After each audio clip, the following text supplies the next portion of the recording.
General meeting for the month of September is called to order. This is a meeting of the Southfield Board of Education in public for the purpose of conducting the school board's business and is not considered to be a public community meeting. There are two opportunities for public participation during the meeting as indicated in agenda items 7 and 10. Please submit a comment request card immediately if you wish to address the board during public participation. And we will introduce ourselves at this time. My name is Yolanda Charles. I'm board president and trustee. Hi, my name is Gerald B. Joyce, and I'm vice president of the board. Good evening, I'm Leslie Loveston, the board secretary. Good evening. My name is Charles Sixton. I'm the board treasurer. Michael Poole, board trustee. Betty Robinson, treasurer. I'm sorry, trustee. Thank you. Talisha Rice, board trustee. Hi, my name is Shannon. Yeah, I'm right. the board representative from Southfield. I'm Keith Hudson. I'm the board representative from University High School Academy. I'm Derek Lopez. I'm the interim superintendent. Associate Superintendent for Resources. Hallie Sisinski, Interim Associate Superintendent for Instructional Services and School Performance. Lenny Sabrina, Special Ed Director. Katie Fitch, Associate Superintendent for Administrative Services. And with regards to staff, we have M1 Studios, Mike Madigan, Jeff Wolka, and Marlita Gamble. For technical assistants, Paulette Gardner and Ron Salad, and recording minutes, Ms. Nicole Christian. Before we do the pledge, it was suggested, and I think it's a great idea, to have just a brief moment of silence for our fallen councilwoman, Miss Joan Seymour. And if we could just take a moment to reflect on her service.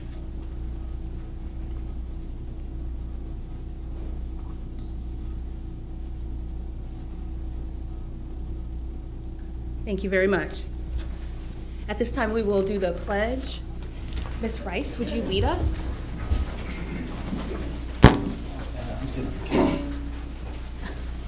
Allegiance to the flag of the United States of America and to the republic for which it stands, one nation, under God, indivisible, with liberty and justice for all.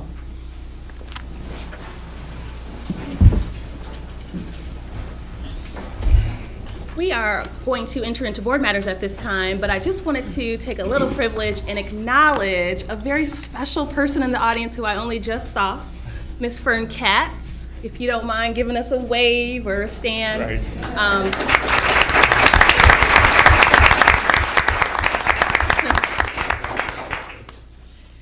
At this time, we're going to, like I said, enter into board matters. There's two statements that we have prepared that would fall under the guise of a board matter.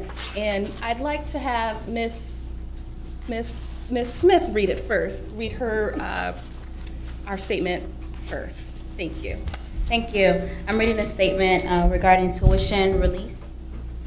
Participation in schools of choice programs is elective and voluntary. Some school districts have elected not to participate in the Oakland County Schools of Choice program, and students without an applicable exception must receive a tuition rate waiver from their district of residence in order to be allowed to enroll in these districts. The law does not require resident districts to approve tuition waiver requests, and it has been the position of the Southfield Board of Education not to grant tuition releases. However, the Southfield Board of Education does not wish to interrupt the completion of high school programs of those students who are currently enrolled in a high school in another district.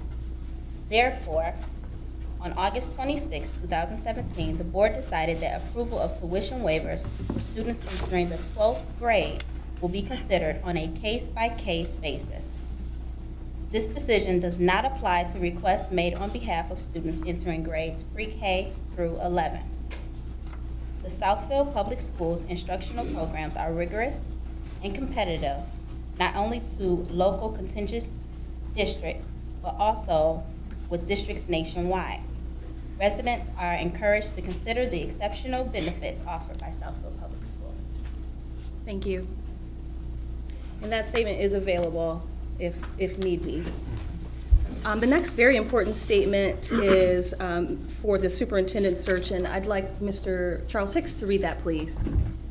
Good evening again. Superintendent search statement.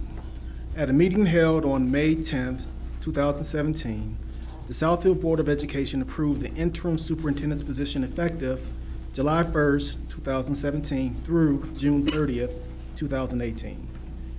This decision was made to allow for an efficient leadership transition to ensure a successful 2017-2018 school year. During a meeting held on August 26, 2017, the Southfield Board of Education approved an agreement with the Michigan Association of School Boards, which will be referred to as MASB going forward, to facilitate an executive search which will begin January 1st, 2018. Consequently, MASB representatives will conduct a complimentary workshop with board trustees on October 4th, 2017 for an initial discussion regarding services which may include, but not be limited to, a timeline for the search process, the development of candidate criteria, and establishing stakeholder forums and surveys. The board's goal is to embark on a national search with the intent to hire a superintendent effective July 1st, 2018. The input of the Southfield community is vital to this endeavor. Therefore, status updates will be provided to the community throughout the search process to allow opportunities for input and participation in a formal manner. Your support is greatly appreciated. Thank you. Thank you. In continuing with board matters, and of course we'll make our way around, of course, and had a couple of policies that I highlighted through Ms. Christian, and I'm not going to actually go over them, but I did want to highlight just one, which is just a portion of the powers and philosophy, which is bylaw 0120, and in particular 0123. And it reads, the philosophy of the board. A board of education is a legal entity for providing a system of public education within a geographic area of the state of Michigan. The system was created by and is governed by state statutes. Members of the board are chosen by citizens to represent them in the state and the governance of the local schools. The board has a dual responsibility for implementing statutory requirements pertaining to public education and meeting the desires of residents. While the board has an obligation to determine and assess citizen desires, it is understood that when the voters elect delegates to represent them in the conduct of specified educational programs, they at that time are endowed with the authority to exercise their best judgment in determining policies, making decisions, and approving procedures for carrying out that responsibility. The board declares and thereby reaffirms its intent to maintain two-way communication with the citizens of the district. The board shall keep them informed of the progress and problems of the school district, and the citizens shall be urged to bring their aspirations and concerns about the district to the attention of this body. Establish policies and make decisions on the basis of declared educational philosophies and goals. And lastly, act as a truly representative body for citizens in all matters related to programs and operations. The board recognizes that ultimate responsibility for public education rests with the state, but that the board has been assigned specific authority through statute, and the board shall not relinquish or fail to exercise that authority. In other board matters, anyone have anything for now? Of course, we do have an opportunity at the end of the meeting as well. Hearing none. Oh, yes, Ms. Smith. I just want to give a hearty welcome. Welcome back. Definitely. Amen. Yes. I think we should know that the workshop on October 4th, the time and whether if it's open to the public. Yes. Certainly open to the public. I do have to check. I think the time is 6 p.m. 6 p.m. October 4th, 6:30, according to the notes you're looking at. 6:30. It is definitely 6:30 on Wednesday, October 4th, 6:30 p.m. And every instance of gathering that this board does is a meeting held in public. So never ask if you are allowed to come. If it's posted, it's intended for public's participation and for your input and insight. So by all means, join us on that wonderful Wednesday evening. Count day, if I'm not mistaken. So it's a very important day all around. Let me just. Please. So everybody know this. Every meeting has to start off as an open session. Even if we're going to close, it has to start off as an open session first, which means that you're allowed to participate in that session as an open session. Okay? Thank you. Anything else for board matters at this time? Ms. Wright? One more. It's related to summer school, and I'm referencing our policy for summer school that talks about the Board of Education may conduct a summer program of academic instruction and recreational activities at all levels for the residents of this district and such other students as the board may admit at non-resident tuition.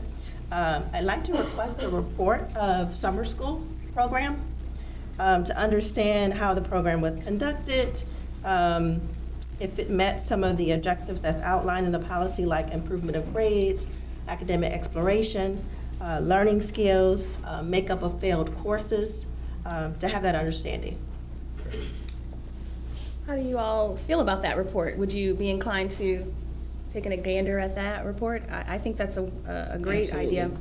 It's necessary. Because definitely we get the report about summer school before, but I don't think we've ever had a post-summer school report, so thank you, Mr. Lopez, for documenting that. Anything else? Ms. Robinson, Mr. Poole? Mine will wait for later on. Okay, very well. Mr. Hicks? No. Okay.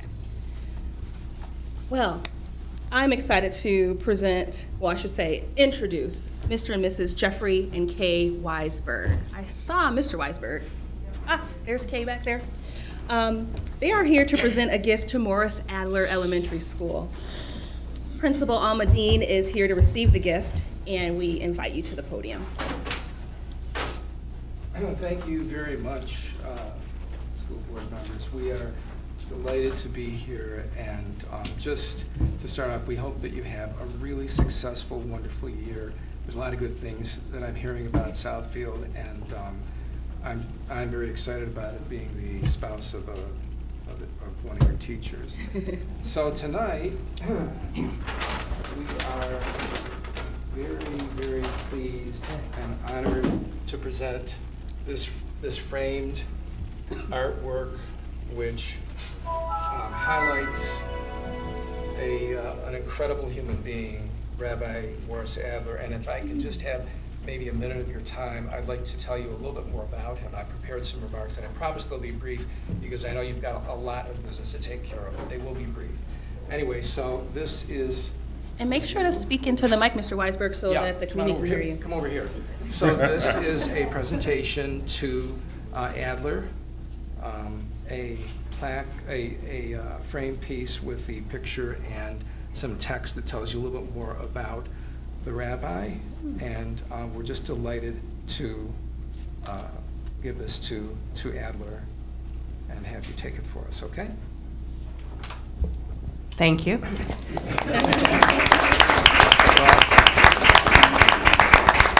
I do have some very short remarks, I promise. In the 1960s, Rabbi Morris Adler was the spiritual leader of Sharet Tzedek, then one of the nation's largest synagogues with a congregation of over 600 members spread across the Detroit metropolitan area. In Hebrew, the word rabbi means teacher, and the words Sharet Tzedek mean gates of righteousness. By all accounts, Rabbi Adler possessed an unlimited capacity for love, empathy, and hope. Were Rabbi Adler present this evening, he surely would express his humble gratitude to the district for naming an elementary school for him. But his words would quickly turn to another topic. In the wake of recent catastrophic events, he would take a moment to acknowledge our brothers and sisters hurting in the Caribbean islands, Puerto Rico, Cuba, and of course, Texas and Florida. Quite possibly, he would resist the temptation to raise questions of faith and divine providence, and instead leave a lesson for the ages. This righteous teacher would console us, men, women, and children alike, with the propositions that somehow light inevitably follows darkness, that even the cruelest forces of nature are no match for our collective resolve to build a better tomorrow. Lastly, and most importantly, he would implore God to watch over all the victims of Harvey and Irma and to keep them safe and strong in the difficult days ahead. Were Rabbi Adler standing in this place, that is what he would say. Thank you very, very much.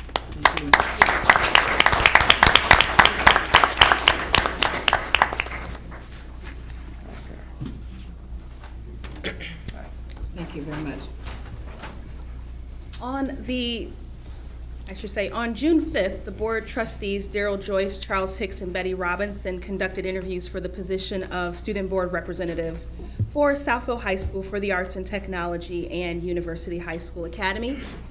Interviews for the SRAC student representatives will be held soon.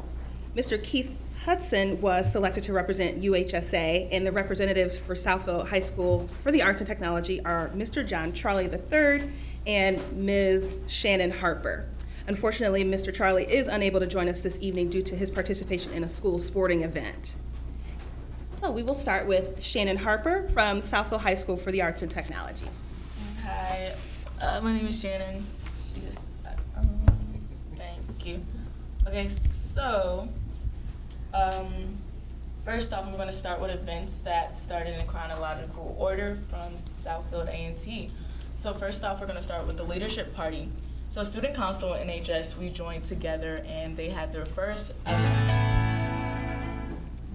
extravaganza leadership party. It took place in the Warrior Cafe. So there they had strength building activities and also talked about their plans for the school year. Secondly, August 27th, this will be our first senior meeting. This was the day before school. We met with the seniors met with their principal, Miss Lacey, and the 12th grade administrator, Mr. George Chapp, and together they painted a rock with positive thoughts on how they were going to start off the new year. So next week, National Honor Society is going to have a girls' talk. It's going to be September 20th. It will be 5th and 6th hour. There, they will be talking to freshman girls. The first 60 will be accepted. They will be talking about college preparation, healthy relationships, and self-esteem building. And that night, they will also, September 20th will be curriculum night. There will be another senior meeting held and class board elections will be conducted. And next, Business Professionals of America. So Business Professionals of America is partnering with Student Council and NHS, and they will help donate items to Houston, Texas, in wake of recent events. They'll be accepting donations like coats, hand sanitizers, tissues, anything, water. They want to donate as much as possible. They will be accepting donations all month. Next, for sports, I would like to congratulate our football Warriors for their win on Friday, September 8th. I would like to congratulate the golf team. The girls' golf team has won their first 2 games. Last Thursday, the swim team for the girls have won their first meet last Thursday. And that is all. Thank you. Great job. Thank you. Very good. Next, we have Keith Hudson, University High School Academy. Hello. One of the first topics I would like to speak with you all about today is our new workshop series that we have decided to implement this school year. It is called The Growth Mindset, and it is to empower underclassmen to persevere when they face difficult situations. My fellow students, seminar leaders, and I are creating presentations to share with the underclassmen. We will teach them the importance of having a growth mindset. A growth mindset is when you are you're able to how can I say this? You're courageous, you take risks, and you go out of your comfort zone. For example, if you have a student named Timmy who wants to try out for the basketball team, with a growth mindset, Timmy will say that he is able to make the team and that with hard work and perseverance, he can have a wonderful season. But with a fixed mindset, he will think that he isn't good enough, and 9 times out of 10, he won't try out for the team. We want our students to embrace challenges, risks, and failures, and not fear them. This way, they will see that with hard work and perseverance, they can achieve anything. And this concept was developed by Dr. Carol Dweck, and it reflects the core beliefs of the UHSA staff, and we know that growth mindset will help our students have a wonderful school year. Last week, we hosted a door decorating activity that was school-wide, and it was in prep for our Meet the Teacher night. In prep for it, we had every seminar class decorate their doors with colors, and symbols of colleges and universities. These schools including University of Michigan, Michigan State, Spelman College, and Harvard University, and that's just to name a few. It reflects our school's college prep philosophy, and the doors were well decorated. We have 20+ student clubs and organizations this year, and some student clubs and organizations returning are the Art Club, Fashion Club, United for Christ, Book Club, and 5K Club. And we've decided to also implement new clubs, which include the U Cares Community Service Club, which will allow students to get involved with their community and allow them to receive credit for volunteer hours, and the Photography Club. At the U, our students work diligently to make sure that their grades are top-notch, while also participating in after-school activities at A&T. In order to reward our students for their hard work, we like to have after-school activities for them to help them have fun and let loose. This year, we'll be having open gym, which will allow our students to participate in physical activity once a month, and it will allow them to stay fit, and it will allow them to stay healthy, especially with the winter months upcoming, which will, with the winter, kids aren't going to be outside as much, so it will allow them to stay fit. We will also be having the UHSA Greek Scroll, which is the Divine Nine, which will be performed by UHSA alumni and local chapters, which will be hosted by the class of 2018 and Stuco. Thank you. Great job. So, student board representatives, these next few months are gonna fly by, and we'll be looking over at you in May thinking, wow, where did the time go? And you'll be off on doing wonderful grown-up aspirational things. So enjoy this year, this senior year. Take it in and don't rush through it. I've been given a note to allow them to leave, to excuse them, and so maybe we can talk at our study session on the 26th about time framing, but you guys are welcome to excuse yourselves right now if you like, and enjoy your homework. Homework. All right. Okay.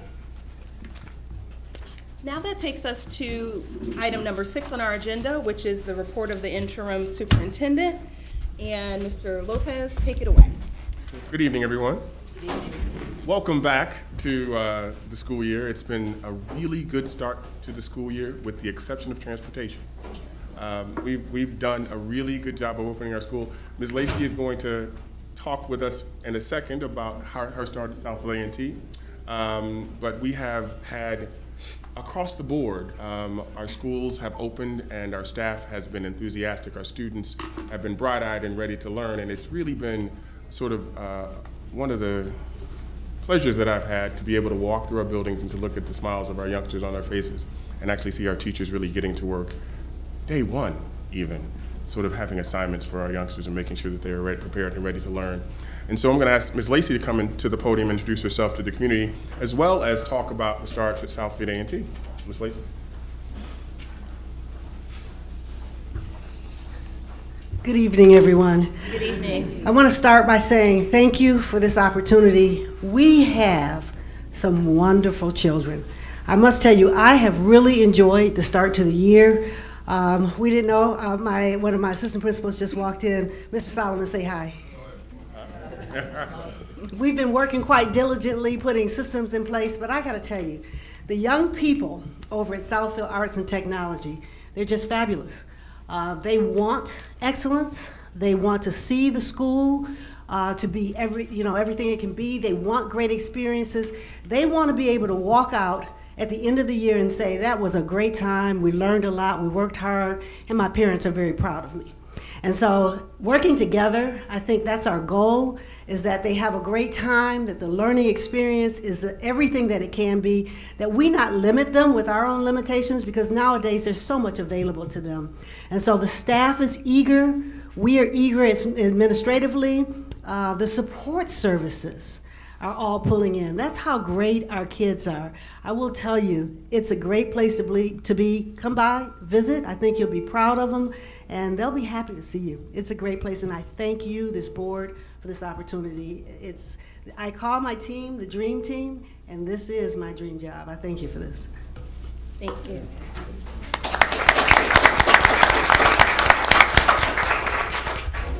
So I do want to talk really quickly about the start of the school year because it has been phenomenal. And I do want to acknowledge that there have been significant challenges with transportation, particularly on that third tier. And so we have really asked parents to give us as much feedback as they can, both positive and negative, so that we can actually get it right. We were better each day, and we've gotten better each day. The third tier of that transportation issue is still an issue because it's just getting that routing right for the second tier from our elementary schools to our K-8 and middle school that we really have to get right. But we are working diligently on it. I've worked literally every day with First Student and their leadership to make sure that we are making the right changes, whether it be changes in the routing or changes in management. We're working hard to make sure that it's right for our kids because remember that while parents are the first and most important teachers of their children, the first teacher that their children actually see every day is that bus driver. The very first adult that represents the Southfield Public Schools every day is the First Student bus driver. And while they may be an external vendor, they are an intrinsic and important part of our family. And so we have to get that right so that the day is right for our children, and that is what we're committed to doing with respect to First Student and that partnership there. So I wanted to make sure that I acknowledge that and that we're working diligently to actually correct the issues, and we'll be actually reporting to the board specifically on September the 26th at our study session regarding transportation and the issues that are presented and how we have made changes moving forward. A couple of other announcements, and then I'm going to turn it over to the cabinet. The first half day of the year is September the 27th. And so we are working diligently right now with Field Zone and with our transportation to make sure that that communication gets out to our parents. I want it to be noted here on the video broadcast that that is the first half day of the year, and each of the last Wednesdays of every month, excluding the month of December and the month of June, will be half days where our teachers will be engaged in curriculum development and implementation work together collaboratively in our building. So once our students leave at noon or before, our teachers will then convene in various locations throughout the district for curriculum implementation. And so it's really important for parents to note that, particularly those who drive their children to and from school, that there are half days, and to pay close attention to the calendars and to the website for those time differences between the various tiers. But also, if there is a need for child care because of the space, please make sure that you contact the school and let the principal know so that we can actually make arrangements and help to make arrangements with champions and other services so that your children actually are taken care of in the afternoon. So that's really important for us, and we want to make sure that you are aware of that. Two additional announcements. We are beginning a math workshop at the high school. One of our teachers has agreed to actually do a math workshop 2 days a week after school to really help our kids prepare for the SAT. We'll be working diligently on that and look on the website for that going forward.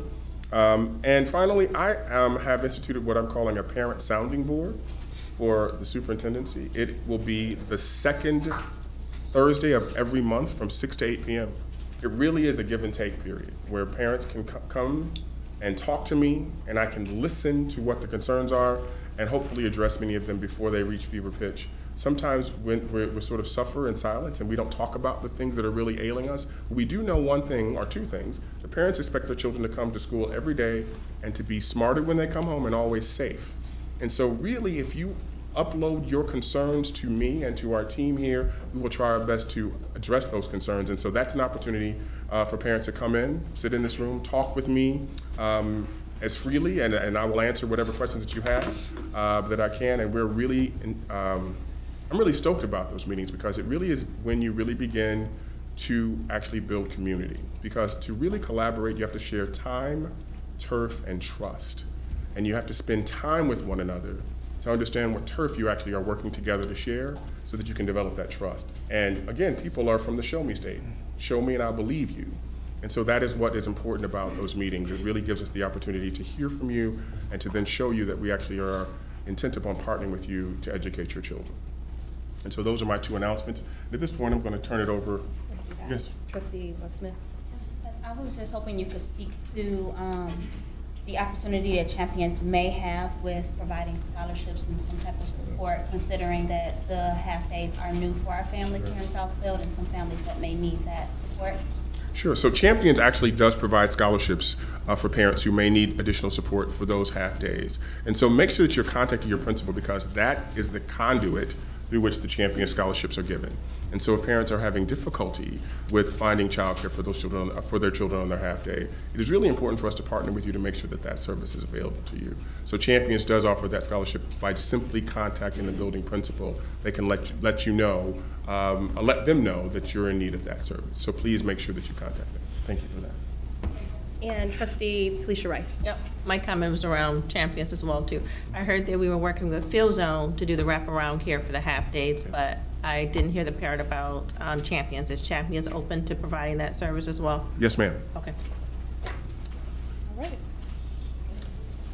So I'm going to turn it over to Ms. Hall. Good evening again, board members. The personnel action report is contained within the consent agenda this evening for your review and approval. Thank you. Good evening. I have just a few updates for you from curriculum and instruction. The first is regarding MSTEP. The spring 2017 data was released on August 29th.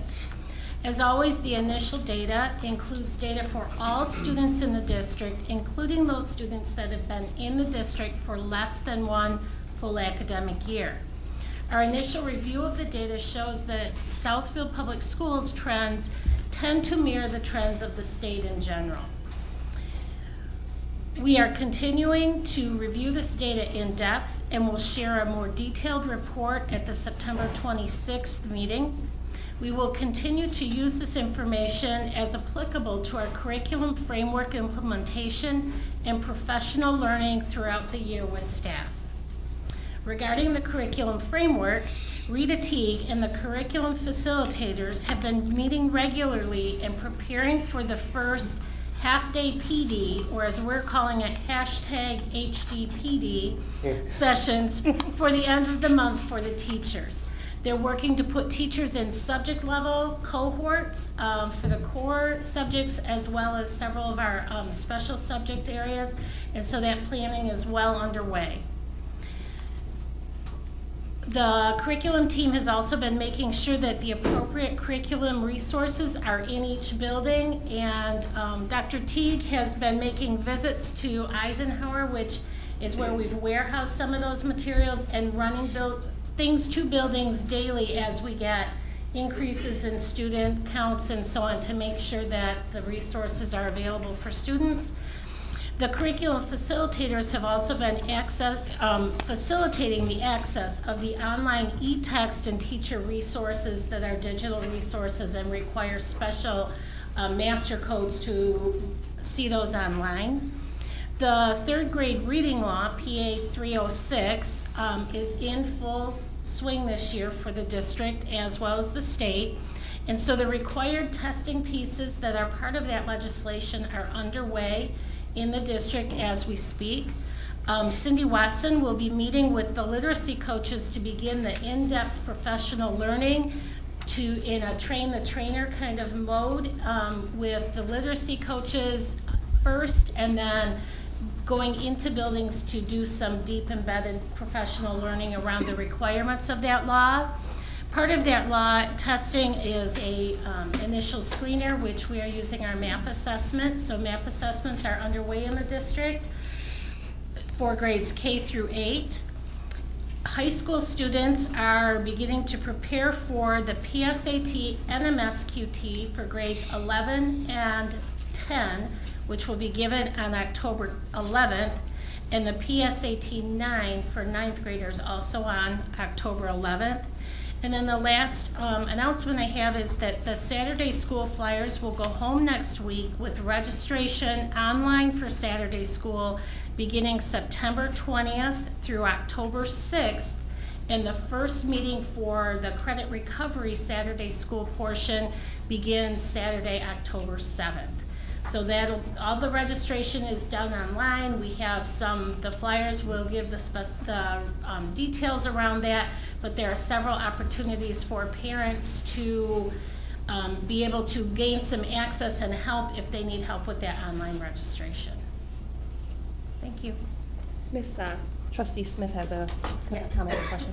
Yes, through the board president, regarding our MAP testing, I think it would be a great idea if we launch some type of campaign, how to best support your student around testing, so that we're giving parents tangible tips and feedback on how to best support their kids, maybe utilizing our social media, our website, of course in our buildings, at our building level as well. Seeing some nods. My question, I thought maybe one of the trustees might have asked was, I heard the flyer, and I was just curious, were there other components to getting the word out that we were utilizing? Of course, they will be posted on the district website. Links will be sent out on social media. So Facebook for one, we tweet. Do we Instagram this? No, we don't Instagram, so no IG. But so Facebook, social media, emails will be sent out through the listservs that we have in the various buildings, school messenger. So lots of ways for that to get out. Thank you for highlighting that, than just that piece of paper that goes home with students. Yes, thank you. Mm-hmm. Mr. Joyce. Yes. I was at the football game Friday, and several parents came up to me asking me about the third grade reading program and the preparation for that. Is there something that you're doing to make sure that information gets out to the parents so that they can have more information on how that goes? And does it start with kindergarten to third grade or first grade? So it is highlighted on grades K through 3, and with the intent that third graders are grade level reading proficient, or their consequences can kick in. Mainly the consequence is retention. So our goal is to have all third graders proficient at that third grade level. There will be several different stages of parent communications coming home to just inform parents about the third grade reading law and what it entails. Additionally, they will, each third grade, or the first grade students are the cohort that will first be impacted by the test or the gate of that third grade reading legislation. So those are our first graders right now. But we're really looking at that whole space of K through 3 to get all of our systems in place, just the testing, the reporting, the individual reporting that needs to occur for each family. Students that are identified as needing interventions will have read-at-home programs and plans that are shared with parents through conferences and so on. So it's quite extensive, and we will be doing staged releases of that information so that it's not flooded at one time, but that parents have a chance to read, listen, learn, absorb, and then read, listen, learn, absorb the next stage. If I may have a friendly amendment, just to highlight, the first students who are impacted by this are our current first graders, not our current second and third graders. So the first graders this year will be the first students impacted by this work. And so that's why it's really critical to have Ms. Watson and Polly sort of focused upon this with our kindergarten and first grade teachers and our literacy coaches. There are so many components to this law. There are really lots of requirements that they're sort of sifting through and sort of sifting out what we need to be doing with our teachers so we can scaffold our teachers about how to comply with the law, because there are many compliance pieces that have heretofore not been seen in any other space but ESL, quite frankly, that we have to do these things and make sure that our students are proficient by the third grade. And so the cohort that is affected by this first are our current first graders. Trustee Smith? Yes. And I think it's important for the community to know that this board, from a governance standpoint, has been in communication with MDE. We have had several conversations around this board just from a policy standpoint in terms of what policies we'll need to have in place so that when that law when those first graders become third graders, we know from a policy, from a district point, what steps and procedures and policies we actually can take, what contingencies exist within that law. As it was mentioned, it's still very much being developed even at the state level, so it's just important that the community know that we are aware of it and we are having conversations around that. That's right. Speaking of the policy, I did want to note our policy 2210 for curriculum development that speaks to the Board of Education recognizing its responsibility for the quality of educational programs of the schools. To this end, the curriculum shall be developed, evaluated, and adopted on a continuum basis and in accordance with the plan for curriculum growth. So with that, I don't think it's any secret of my concerns regarding the curriculum framework development. And I'm going to read a statement because I'm very passionate about this area. Upon being elected to the board in November and taking an oath in January, the identification of our curriculum framework not being aligned to the Common Core state standards was a definite concern. Recommended that a team be put in place to develop the curriculum framework to align to the Common Core state standards. Furthering that the team consists of expertise for English, math, science, and social studies. This continues to be a concern for me as an individual board member. I would like to put a motion in place in regards to this concern. And I'll pause there. Could we, of course, yeah, I mean, of course, to have discussion, we could do that through a motion as well. But again, if you just will share, I know Mr. Poole would like to. Yeah, I'd just like to add, I know Ms. Rice is new to the board, but this Common Core is something that we actually voted on here in the state of Michigan several years ago. I was at that meeting, then went right around the corner and watched the legislature approve it. So the Common Core was important to all of us. It was actually approved by the entire country. The only state that said they would not follow the law was Texas. Now, this is the law, Common Core. My only concern is I think we need more discussion around the issue of Common Core because I fully support it, but our current president and administration does not support Common Core standards. So I think it's something we need to have a little more discussion about because there's a lot of political ramifications that could have some effect on that. But I'm with you, Trustee Rice, but I'm also the new appointed person by the Michigan Association of School Boards to the Government Relations Committee. And those are things that we all bring up on a regular basis. And there'll be some other things I'll talk about later on tonight.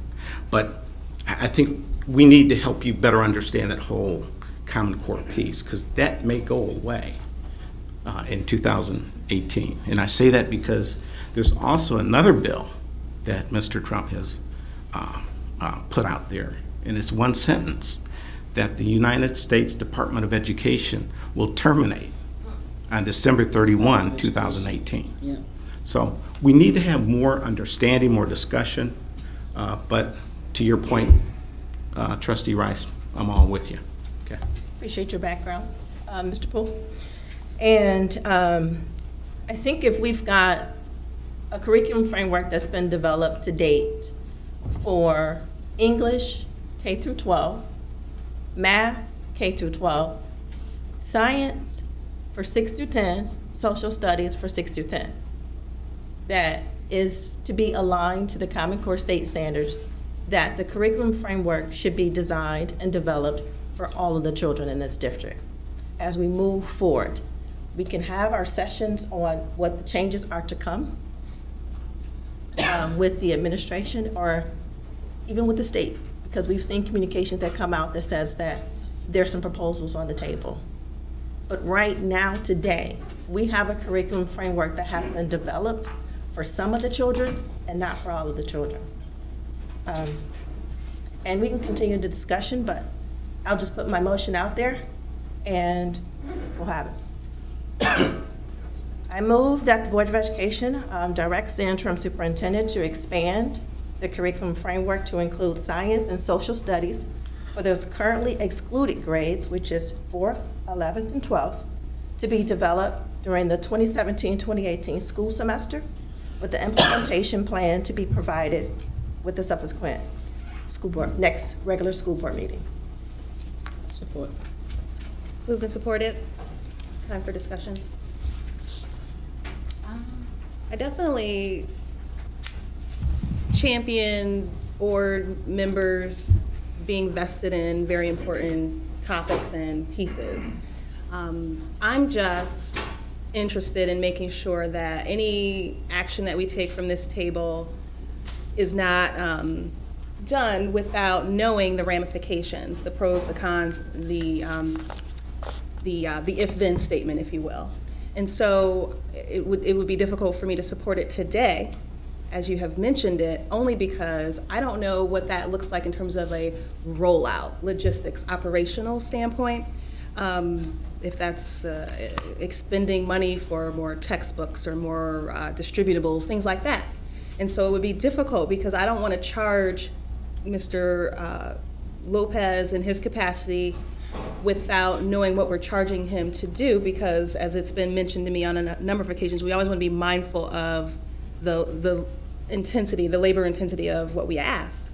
So that's my only objection in terms of that. But as far as having something in place that are going to make sure our students are learning and drilled into what the expectations are, totally on board with that. Just mention that the motion says with the plan for implementation to be provided to the board at the next regular school board meeting, to include that information. Which does sound like 2 weeks. And I know this is the early part of the school year. We've got, audits, a lot of moving pieces. So I'm just telling you where my standpoint is. I saw a few hands. Mr. Hicks? Trustee Rice, I agree with your ask. But as board treasurer, and actually as a board collectively, we have a fiduciary responsibility to understand the impacts of the ask. Personally, I will want to understand more why we don't have that already. Right. And why we have to make a motion for something that should already be in place. Yeah. So personally, I think we should have a additional discussion so that we can answer some of those questions before acting. Ms. Smith? Yeah. I agree with some of the comments that have already been stated, and I too have championed wanting to see an expansion of the curriculum framework, particularly around the next gen standards for science and with our lower levels. And I've made that same ask, however, and I've heard timelines about the rollout with our former superintendent and now with our interim superintendent that makes sense from a timeline standpoint as well as the fiscal impact. So while I support your stance, I would not be comfortable in this moment supporting the motion as it is without further conversation about what do we do with the timeline that already exists that could potentially accommodate some of the requests that are coming forth. Okay, it's been noted. I think I'll just reiterate that fiscal and timing impact can be included in the implementation plan. Open to other comments. Anything else from the membership? Hearing no further discussion. Did you want to say anything else, Ms. Rice, before the vote? All right, Madam Secretary, call for the vote. Trustee Charles? No. Trustee Joyce? No. Myself, no. Trustee Hicks? No. Trustee Poole? No. Trustee Rice? Yes. Trustee Robinson? Yes. That's 2 yes and 5 no. All right, 2 and 5, that motion did not pass. But I believe the interim superintendent hears the desire to get more information about that so that we can act informatively. At this point, I'm going to turn it over to Ms. Dr. Freeman, who is our Director of Special Ed. Good evening. Good evening. This is my 6th month and my 6th day in the district. I'm excited because as of today, we have closed out 6 of the 8 open state complaints and corrective actions with the district, so I'm excited about that. We have welcomed over 67 new families into our Department of Support Services. We were successful in obtaining a grant that will allow McIntyre students and Bernie students to participate in the Bridges math intervention. So we have worked collaboratively with Oakland schools that will be coming out and supporting our staff members with numeracy and computation. In addition to that, we've also purchased intervention kits that will support the reading bill in terms of helping our students, not just with IEPs, but all students to become competent in the 4 areas: social studies, math, ELA, as well as social studies. So these intervention kits will be distributed to our school psychologists so that they will be available at every building. And again, this is to support our multi-tier system of supports before students are referred for special education. The last thing I'd like to do is acknowledge our paraprofessionals in the district. We're hoping that 2018 on April 11th to be the National Paraprofessional Day for Southfield Public Schools, where we honor those that are working collaboratively, shoulder to shoulder, not only with our students, but with our staff members. They really are the heart of student growth. So I'm excited to do that. Thank you.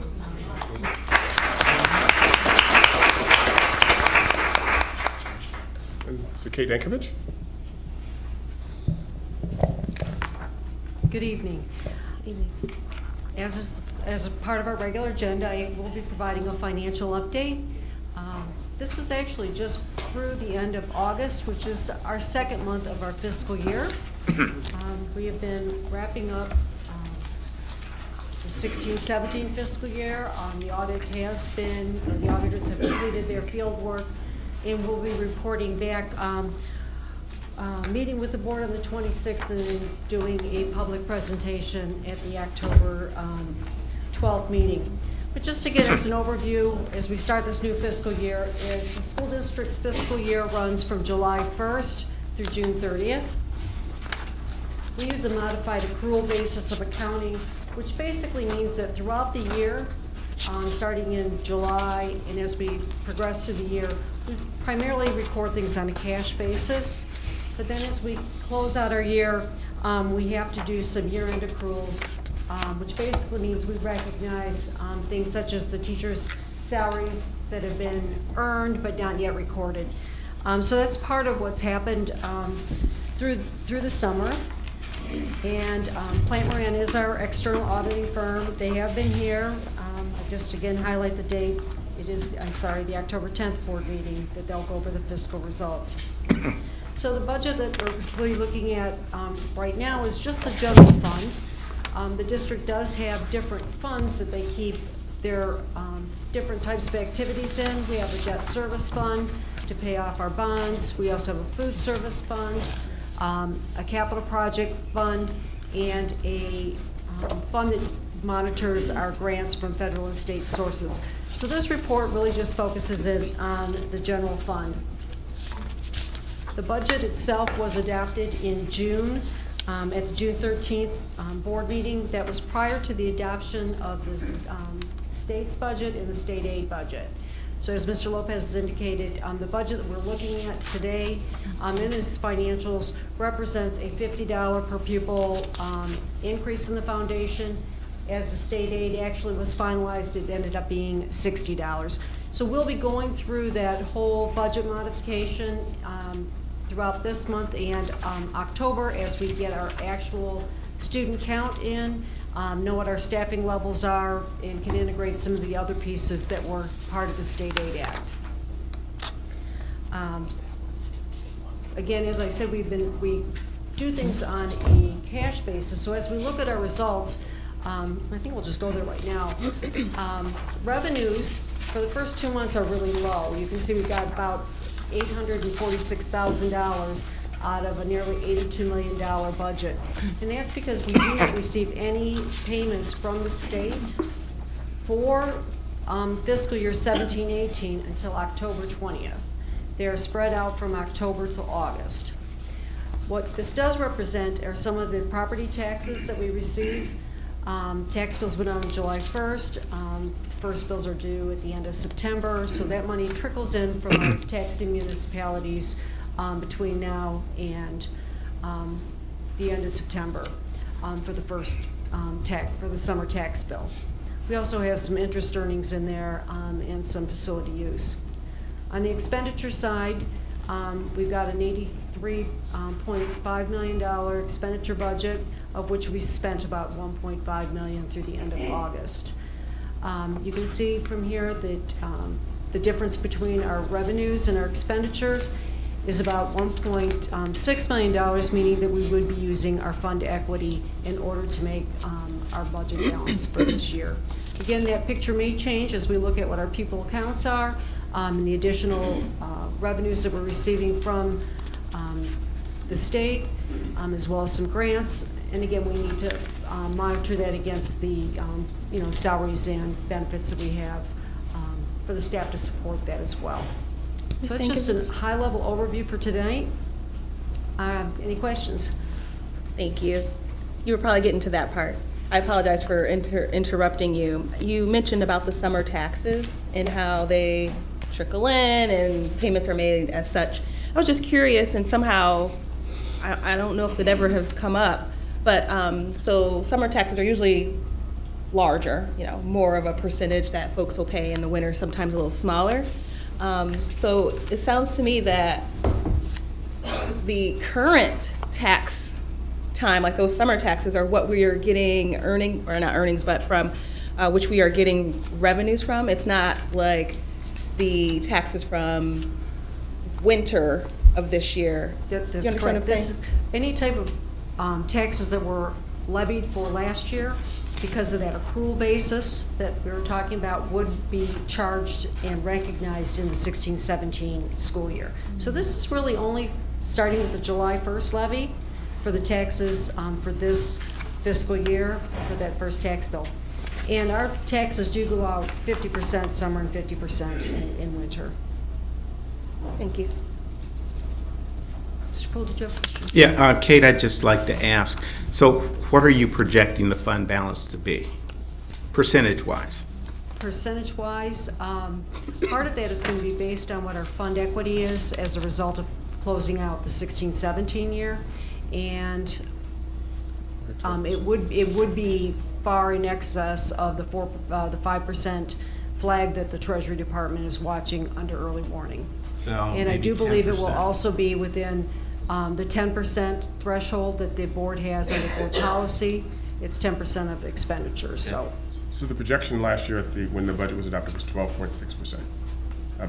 That was the fund equity percentage that I recall. I don't have a figure with me, so thank you. And did I hear we're doing a budget review on the 26th? So we're doing, the audit is actually coming on the 26th. Mm-hmm. And then there will be budget information that's coming thereafter, because we actually do want to wait for the count as well before we actually do the budget amendment in the month of November. So when we met last, there was an audit that was expected for that following Monday. Was there? There's an audit time frame, and they just finished this past week. So the audit will actually end, we will be coming to the board. The audit report will be coming to the board in closed session on the 26th. Okay, that's that audit from this past year, not the current monies, but this past year.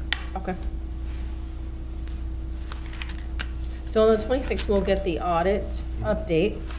Well, we also have, last time we received the general fund operating budget by object function, so that we have the breakdown of each one of those areas. So we'll be close by that time, but we will not have the final hurrah because count day is October the 4th. Okay. And then the financial update on October 10th? Whatever the board meeting date is, yes. Yeah, okay.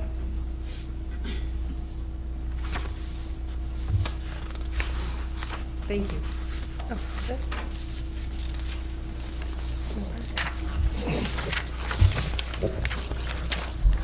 So that concludes our report. All right. Thank you.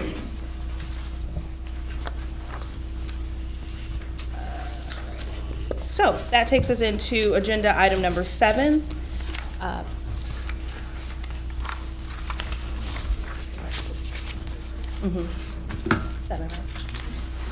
So I'm going to read it at the end of the public participation, but I think it's prudent to at least have it in the airwaves.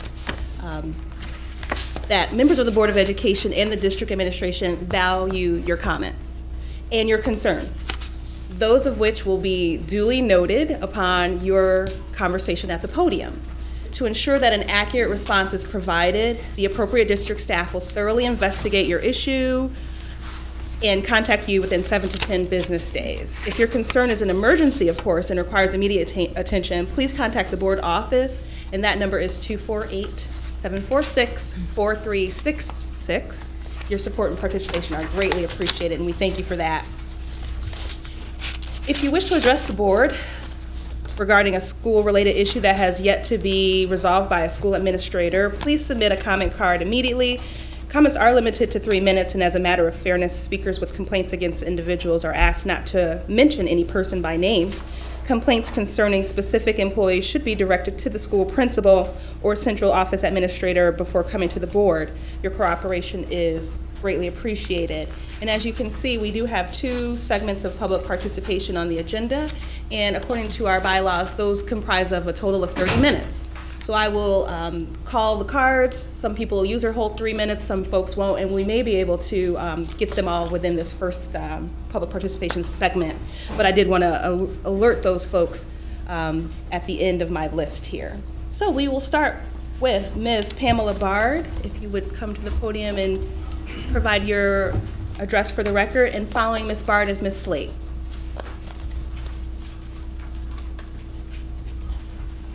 Welcome. Good evening, everyone. Good evening. Board and Superintendent, Cabinet, and community. It's great to be back and see all familiar faces. I live at 16325 Addison, Southfield, Michigan. I've been a resident of Southfield for 30 years. 3 of my children graduated from Southfield schools, 2 of my grandchildren, and two grandchildren are now attending Southfield. So I have been a committed resident of Southfield, not only a resident, but an employee. But I come to you tonight as a voice for those 18 to 26-year-old students. In the last 4 years, they have been receiving on-the-job training in the community. And as of this year, that was taken away from them. I asked the board to really review what would be the educational benefit for them not to receive that anymore. The new curriculum will involve more simulated curriculum, whereas these students have been on-the-job training. They have received checks. As a matter of fact, last year they received pretty much over $33,000 in checks. So instead of taking a step forward, they are taking a step backwards. I really understand your fiduciary responsibilities, but when we look at these 18 to 26-year-olds who have been involved in community activities, working at jobs, receiving checks, I want to be a voice for them to ensure that they continue to have these responsibilities and opportunities for real life experiences, not simulated. So I ask your careful review of this new curriculum. Thank you. Thank you, Ms. Bard. Ms. Slate. And following Ms. Slate will be Ms. Janice Richardson. Kathy Slate, 17539 Westland Avenue, Southfield, Michigan. I have a few concerns here. Mr. Lopez kind of touched on one, since I am the faithful bus duty person. When you meet with first student, can just take back my concerns that I've had. The first couple of weeks, we did have 2 routes that showed up consistently at 5:15, and we let out of school at 4.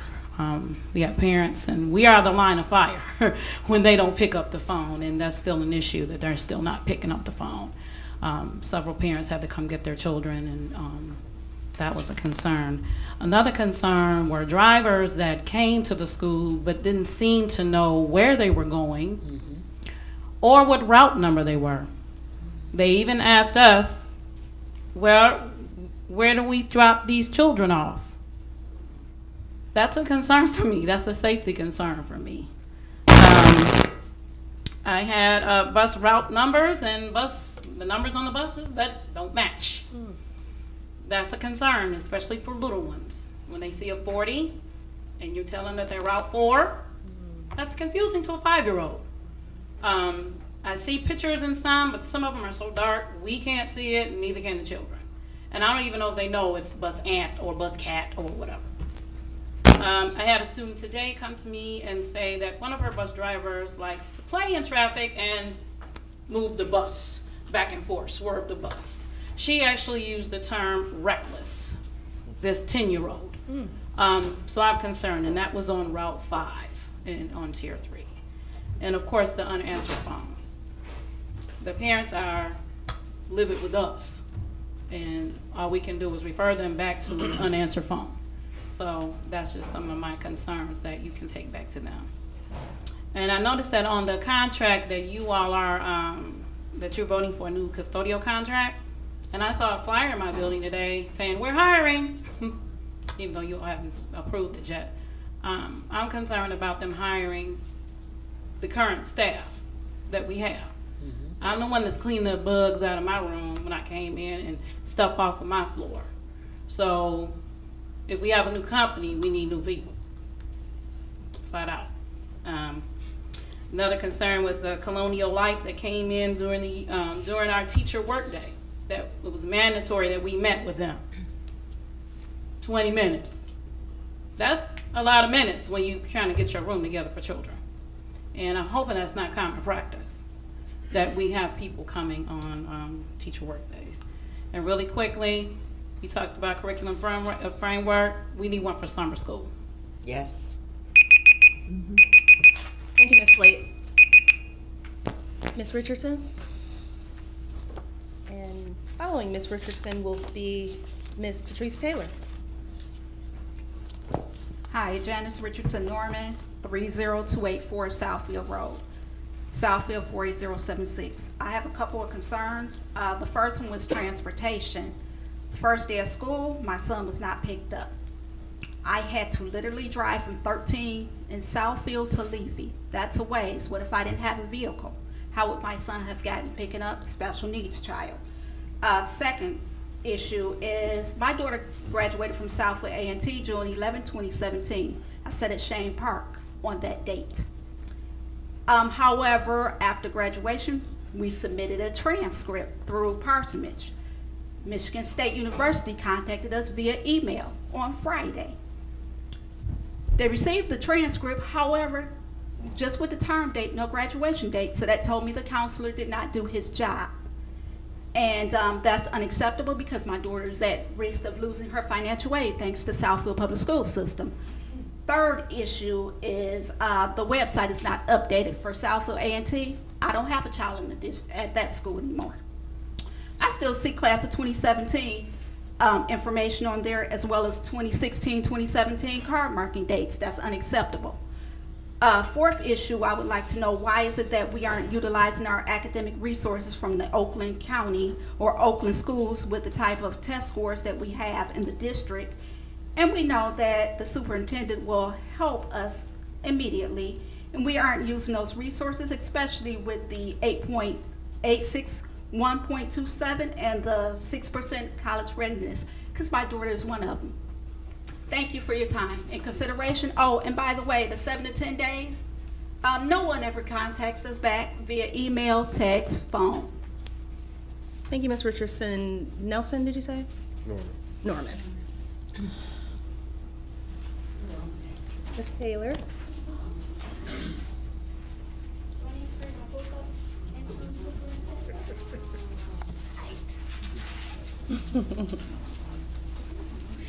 Patrice Taylor, 20791 Delaware Street, Southfield, Michigan, 48033. First, I'd like to say thank you to my superintendent, interim superintendent, for meeting with us yesterday. He cleared up a lot of things for us, but I do have a couple of issues. My first one is this curriculum situation. I have an 11th grader, and I think we have some high schoolers. We have a couple of them, 1,600 of them over there at Southfield A&T. It's 11th graders and 12th graders.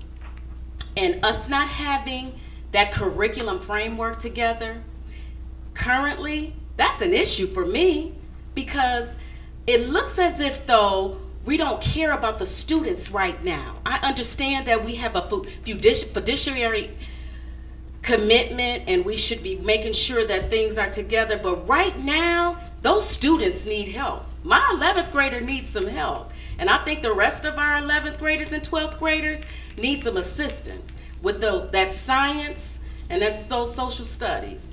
And I'm a little frustrated. I spent $22.32 on that SAT book. It's in my bag right now. And my son struggles, and I blame that on you all not having that curriculum together. I talked to Title I, Title II, Title III, Nate Beelan, about those Title I funds. And I have some numbers. And none of those numbers go to Southfield High A&T, SRAC, or UHSA. None of those monies. And it's over $1.8 million. No resources. And we know that. We need to do something about that. We need resources over at those high schools. We need them. We need them, board. We have to do something. Those schools are not Title I schools. And those students are the ones who need them. I fight with you guys, I fuss with you guys for a reason, because those students need them. Those are the primary students that need them. I'm not taking anything away from our elementary or middle school students, but those students need those funds. We need some resources. They're taking SAT classes. Taking tests. They need 6%. That's all. 861 scores. The lowest, but we get $11,031 per pupil. That's a problem. You all know it. That's all. I'm not going to sit here and fuss with you guys and holler and attack you all, but those numbers say a lot. You got to do something. I'm done. $22.32. Thank you, Ms. Patrice Taylor. Ms. Fern Katz.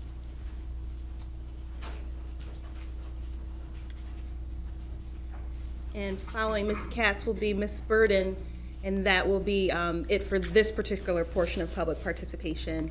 We will definitely pick it back up after in agenda item 10.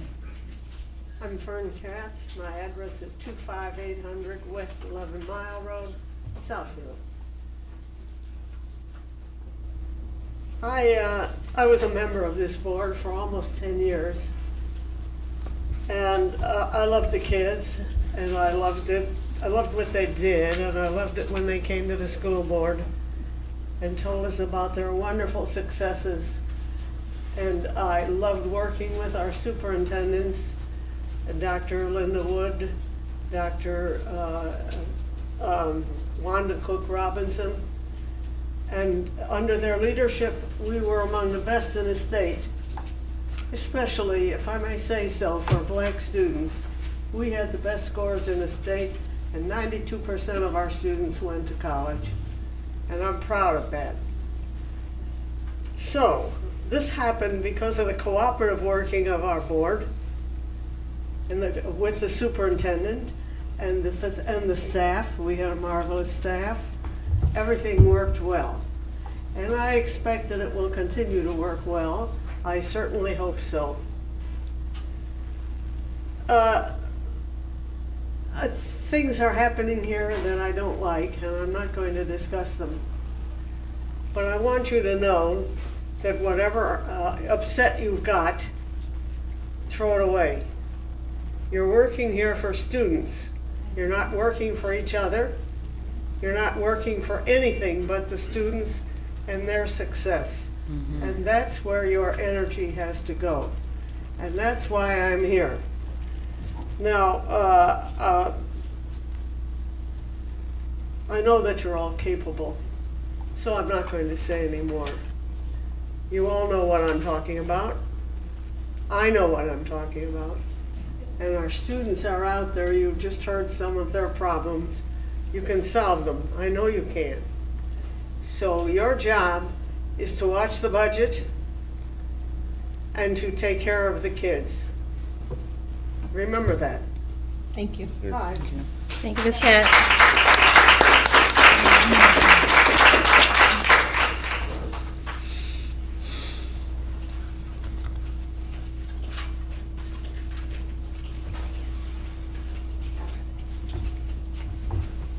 I sent a letter per your bylaws last week before noon of Wednesday of last week.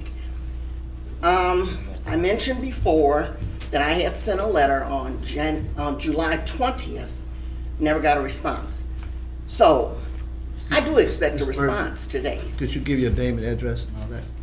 Bessie Burden, 25645 Grand Concourse, Southfield, Michigan. So, should I read my letter now? Yes, you have 2 minutes and 24 seconds. How does this work? As Ms. Richardson stated, you never respond.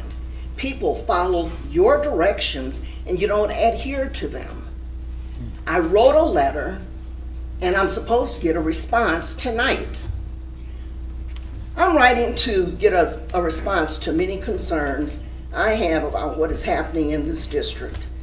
In the Know Your Schools paper, I want to share what you, interim superintendent, said. As a school district, our emphasis this year will be on developing and growing collaborative relationships with and among all of our stakeholders to educate our children. It is essential that we work diligently to cultivate collaborative relationships with our teachers, staff, administrators, and Board of Trustees. Teachers have not received a step or increase in years, and many are afraid to speak for fear of being retaliated against. Teachers must have their teaching certification or they are not hired. The same should apply for administrators.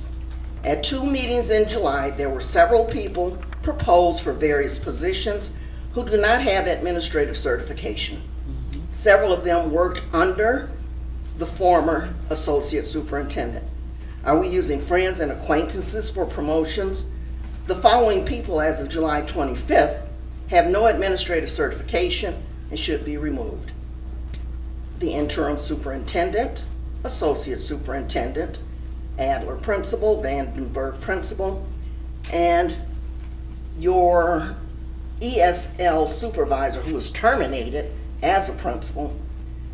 This is a real issue that needs to be addressed immediately. When the former superintendents and human resource director made my son an AP in 2013, they were well aware that he was in a program. But yet in 2015, some of the same people sitting here on this board, they voted to terminate my son. But then you put others who are not even in place. So how does this work? Will I get an answer? Thank you, Ms. Burden. I'm not going to step outside of what I've said already, but I can say that we need to talk about where or how you sent it, because I don't have anything. I checked, I did a search, I don't see it, and I'm not going to take the time of these folks to debate it, but I want to hear from you, and so there's that. And so your time has expired for now. I don't understand when I sent it to the secretary, and I CC'd it to Mr. Lopez. I sent it to Ms. Christian. Those are the people I was told, as well as yourself. Okay. So we have amnesia. You know, it's easy to say that you haven't received something, but you never are going to get an answer. So I'll take this a little bit further. Thank you. Thank you. And that concludes our first public participation. We are moving into item number 8, which is our action items. Looks like the first item for action is our consent agenda, which contains Report 5611, personnel reports, as well as the approval of the minutes from the 23rd, the 25th, and the 26th. I'll entertain a motion to open and approve the consent agenda.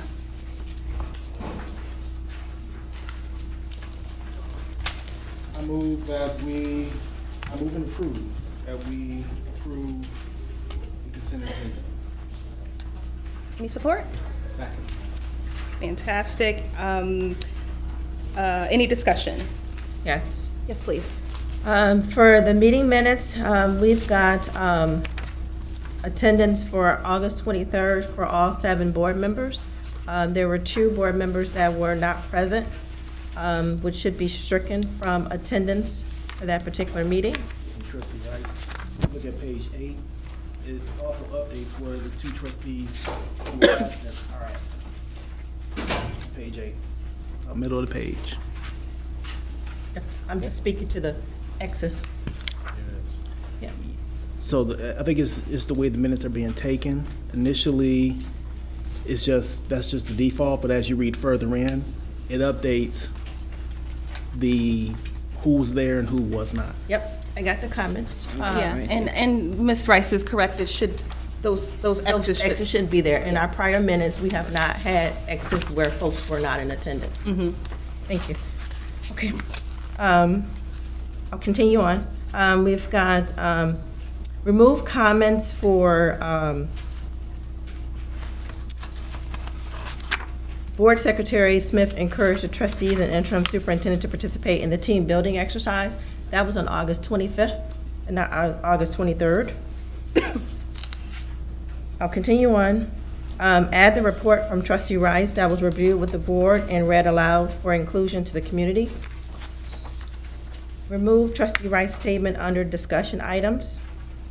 Replace with Trustee Rice requested a financial snapshot, which includes an impact analysis of the personnel changes from July 25th and the proposed personnel changes outlined in the agenda for August 26th.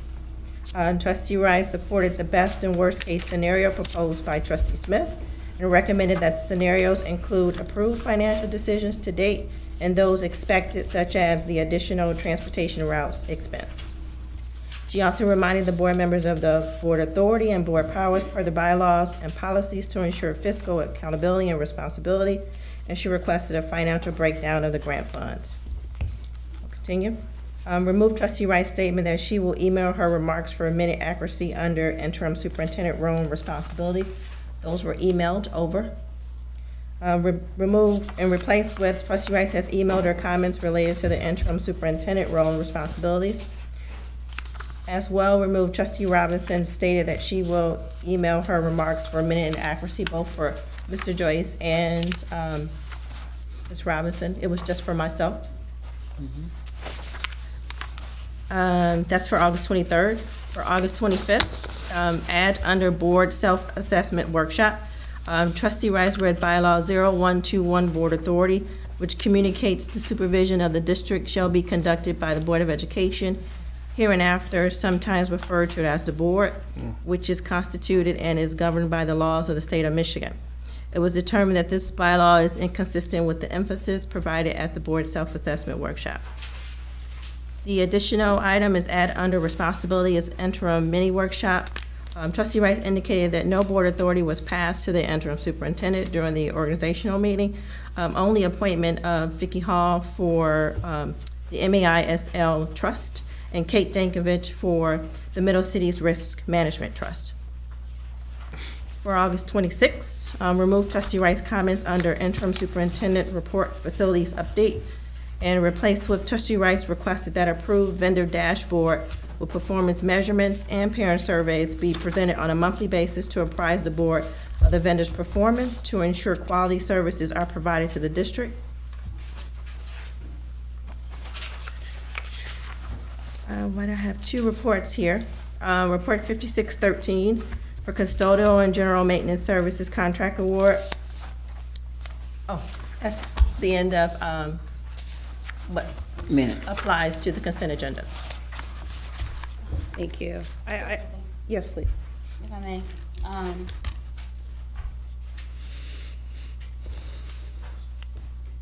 can we be sure to review the parameters that are required for minutes? And be sure to have discussion, if further discussion is needed, as to how minutes will be captured. And the fact that minutes are captured really as a summary, not line by line of what board members are stating, unless that is the desire of this board to actually record and transcribe our minutes. I just think it's unrealistic to expect word for word to be captured in our minutes, particularly when what is required by law is not that we capture word by word. Ms. Robinson? Minutes should be recorded correctly. And if they are recorded correctly, we wouldn't have to revise them. So that is the point. Responsibility of the secretary is to make sure their accuracy. Because what happens if you have an incident months from now and we have a legal issue and you refer back to the minutes and what you said is not there or is missing or incorrect. So minutes should be recorded correctly. That's the responsibility of the secretary. So. Well, I appreciate all of the comments that I've heard, and I'm going to adhere to the bylaws, which are in section 0168. The specific bylaw that I'm referring to is 0168.1. The secretary or temporary secretary appointed by the presiding officer shall designate a person to keep minutes of each meeting showing the date, the time, the place, the members present, the members absent, and any decisions at a meeting open to the public, the purpose or purposes for which a closed session is called. Not verbatim talking and verbiage. It also says the minutes shall only show actions taken. These are in our bylaws. So we shouldn't be confused as far as what should be contained in them. In fact, our minutes are way too wordy anyway. And it's a reason for this. It's all the way from the state, from the head of this state, all the way down in terms of what's required in a school district's minutes. So I encourage and urge us to remember why that is, because every and anything is considered written in stone and golden. And I don't want us to be held to one board member who may have said something and then it goes out into the public as though it was something that we were all consensus on. So I just want us to make sure to take quite diligent note of 0168.1. Mr. Poole. Yes, just to offer up a suggestion, especially as it relates to minutes, because there tends to always be additions and corrections. Mm-hmm. Right. We may want to open that consent agenda with the caveat with the necessary additions and corrections. Then approve it, then we can always go back and adjust it. Because I've sat here a couple times and I've seen that we've had a number of corrections that got corrected, but I think for the sake of time and public session, just open it with the necessary additions and corrections, and we can move on. I'd have to check on. I know, I understand. Yeah. Parliamentary procedure with that. And I just offered that because I sit on multiple boards, and that's what they generally use to Sure, cover definitely. that piece. Lots of things, Yeah. approving of agendas and what have you. I do recall hearing in, I believe, so no, I didn't hear anything. I'm not going to say that. Okay. But the point is that with the review, remember we talked just a little bit ago about the review of some of these bylaws because they don't really read to maybe support some of the things and feelings that we have today. This would be a good one to note in our notes to look at and revisit, because it's pretty crystal clear to me. I just think we've gone above and beyond for years, and until this new body of board members, we really didn't fine tune and look at our bylaws like we should. And so, since that is the pleasure of this board is to abide by them, I think we know what we need to do until these are changed. And so, because we do not record them, they're not verbatim, they're not recorded minutes. If they're not gonna be accurate, then why record them, period? So maybe you missed what I said. The accuracy needs to be in terms of date, time, people present, decisions made. No. Not notes and conversation. So these are our bylaws. But I appreciate Ms. Rice, you sharing those, and if need be, when we do reevaluate these, if there needs to be, I definitely would think we need to put a time frame on when to submit them by. So that way it could be reviewed. Because now you're asking us to vote on something that I can't say happened or not. And that's what I said back in July when this came up before, that we are voting on the consent agenda as it is, and those corrections, I don't know where they fall as regards to our bylaws. Yeah, and I think equivalently, I can say that I can't vote on something that I know is incorrect. Is that what we're saying for tonight, or are we saying in the future we'd like to look at our bylaws and reassess, and if we choose to amend or adopt some new bylaws at that time, then going forward, the process is to follow that? Are you speaking in terms of tonight or in the future? I'm speaking towards right now, it says what it says, and as long as those people attending, like you brought up about the two who were not there, that's definitely appropriate. But to say that this is what such and such said, or if I'm speaking for myself and I say, Trustee Poole didn't say that, I don't know, I feel a little bit of discomfort with that. Trustee Robinson or Trustee Joyce, did you guys request or indicate that you would email any responses over to the board? Yeah, we did. We said that, and you were there. I'm sorry, Yolanda, after the last meeting, we said that we're Am I receiving missing something? we're receiving the minutes too late, and when we get them, it's like 2 or 3 months in one, and we need time to review them. So we expected them to be sent to us in a timely manner, not 3 months later. Sure. When you've forgotten what you said. Right. So. And it says in our minutes, And we say, in our bylaws. If you're gonna send revisions, read it, send the revisions in to Nicole, Yeah. so she can correct them. Right. I'm just not clear on what we're saying tonight. Are you saying that you're going to scrap everything that's in our report tonight and only keep attendance and actions? Everything else is going to be stricken, which is already in our report for tonight? No, ma'am. Okay. What I am saying is we need to make sure that the accuracy lies in the date, the time, the people, the actions. Outside of that, I'm not voting in support of anything. I'm voting in support of what happened in terms of action, because that's really all that matters. Our dialogues are just that. Date, time, present, members absent. So that is what the consent agenda is, because it contains our minutes are contained in that consent agenda, and you can support it or not. And that's not comprehensive, because what's in our report is everything else. Right, So and remember, it's not I would have a comprehensive. concern with voting on something that's in our report tonight that everyone has, and you're saying you're only approving or voting on the date and the action, but we have everything else in there. I would have a Perhaps definite I'm concern with that. not being clear. We're voting on the entity contained in the consent agenda. And that's Period. Which is the meeting minutes. And That is personnel correct. action. Correct. And moving forward, past tonight, we need to really nail down, are we going to adhere to the bylaws? Are we going to adhere to traditional documenting of the conversations had? So That that's is why I all I'm saying. asked, what are we talking about tonight? I hear what you're talking about in the future, that we need to go to bylaws Yes. and I review. think we're saying the same thing. In fact, we're voting tonight on what we have in front of us. Not change. I dare not say not changing anything, because I know you had some additions and some corrections.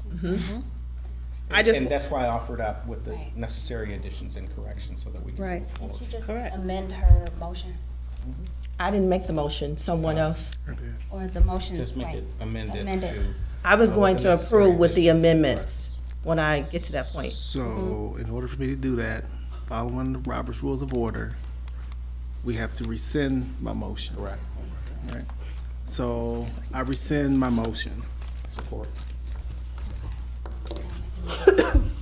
Okay. You wanna- I'll entertain a motion to address the consent agenda. I move that we open and approve the consent agenda with any additions or corrections to the meeting minutes. Second. Perfect. Any further discussion? And I don't have to repeat the corrections. No. No, you can actually get with Secretary Nicole should have afterwards. them. Yeah. Nicole is our secretary. All right.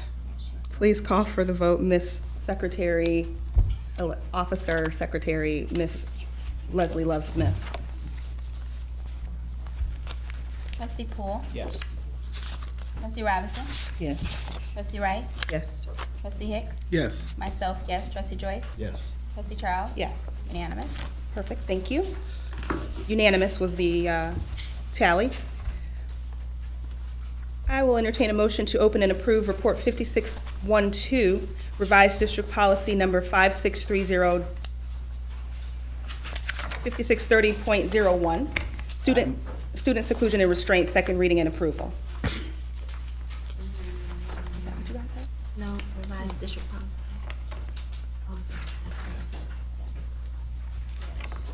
Okay. Was there a motion? I don't know if I. I move that we open and approve report 5612, revised district policy 5630.01. Support. All right, any discussion for that particular portion of policies? No, this is a second reading. I have an ask or inquiry. As negotiations are entered into for a recommendation, if at all possible, for us to stay within the budgeted amount to avoid the increase of the $14,835 would be ideal.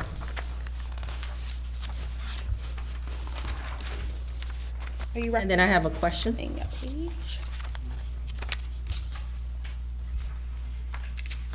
What page are you referencing with the 14? Sorry. Which? What are we on? We're on the seclusion and restraint. Oh, okay. We're on the seclusion. Oh, wait. Any further discussion? I would just like for there to just be a brief statement or summary to the community offered as to the importance of this policy and how we're looking to change and impact the culture, especially surrounding our disciplinary actions that are taken and how this policy is really going to help improve that. I can address that issue in regards to seclusion and restraint is always a last resort. We utilize crisis prevention intervention, which is a de-escalation strategy techniques, and it is really for the health, safety, and welfare and the dignity of our students. And it doesn't mean they're students with disabilities. It's with any student that physical restraint is the last resort. Thank you. Hearing no further discussion, Madam Secretary, the vote, please. Trustee Hicks? Yes. Trustee Poole? Yes. Trustee Rice? Yes. Trustee Joyce? Yes. Myself, yes. Trustee Charles? Yes. Trustee Robinson? Yes. Unanimous. Thank you. Unanimous.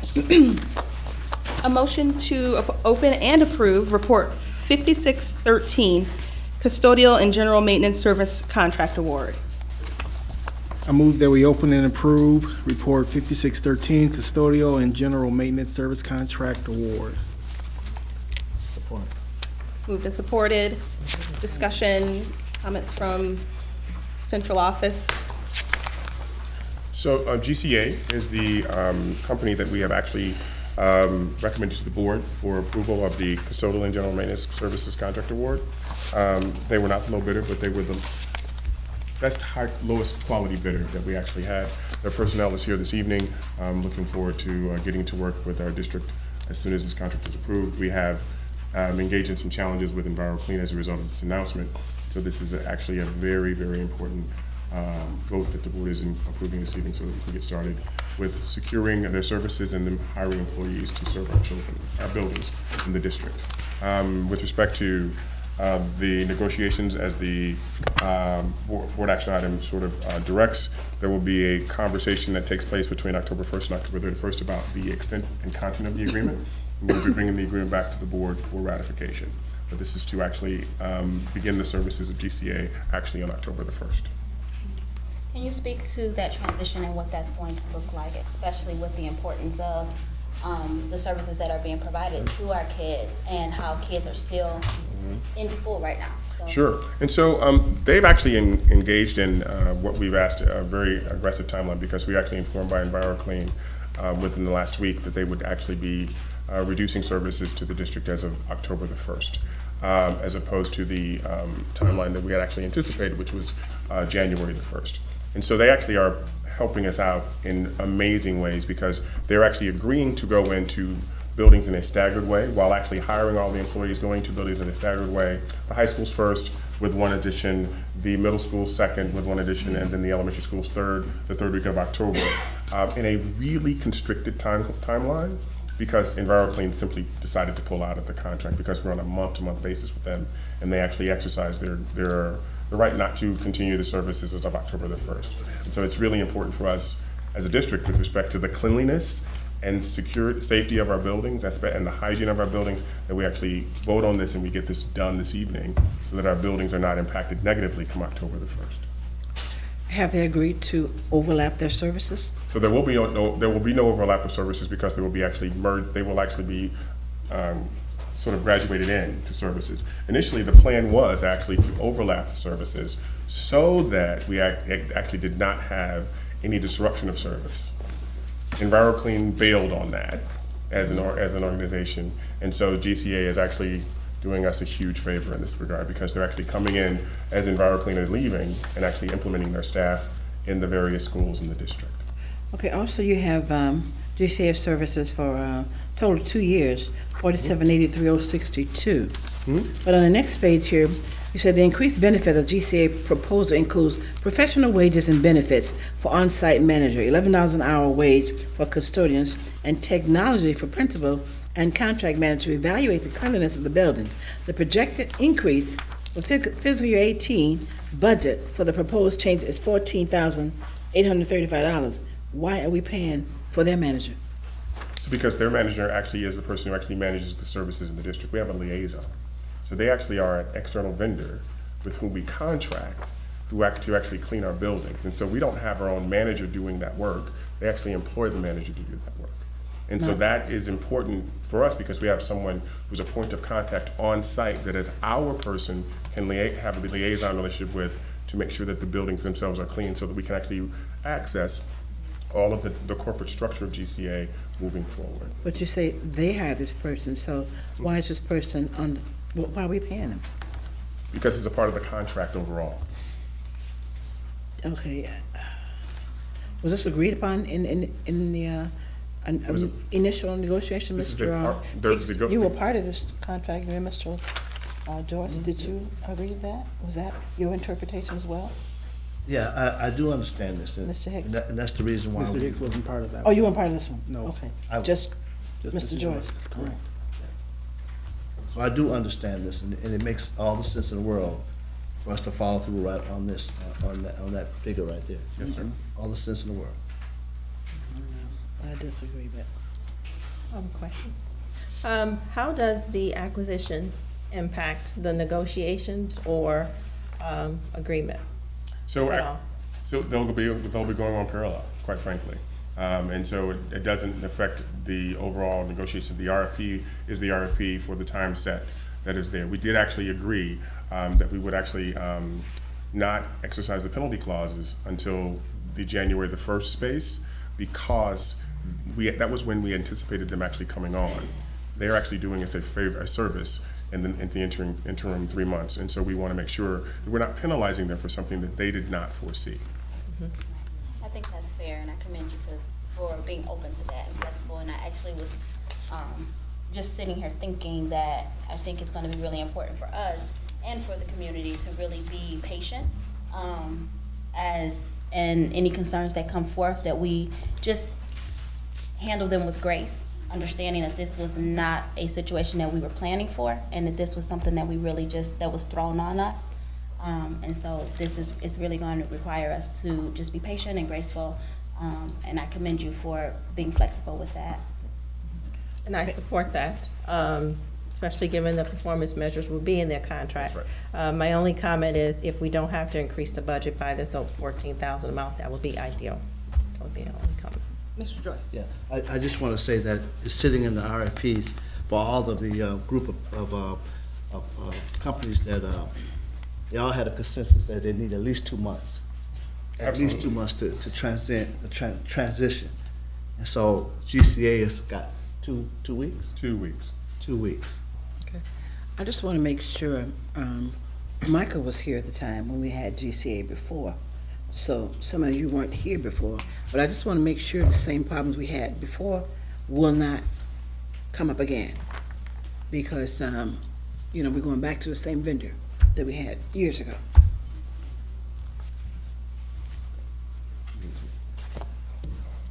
Anything else for the discussion on this particular action item? Hearing none. Ms. Love-Smith, please call for the vote. Trustee Robinson? Yes. Trustee Rice? Yes. Trustee Poole? Yes. Trustee Hicks? Yes. Myself, yes. Trustee Joyce? Yes. Trustee Charles? Yes. Unanimous. Thank you. All right. We have Report 5614, Extension of Professional Services for 17-18. And I will entertain a motion to open and approve that so we can discuss and then vote.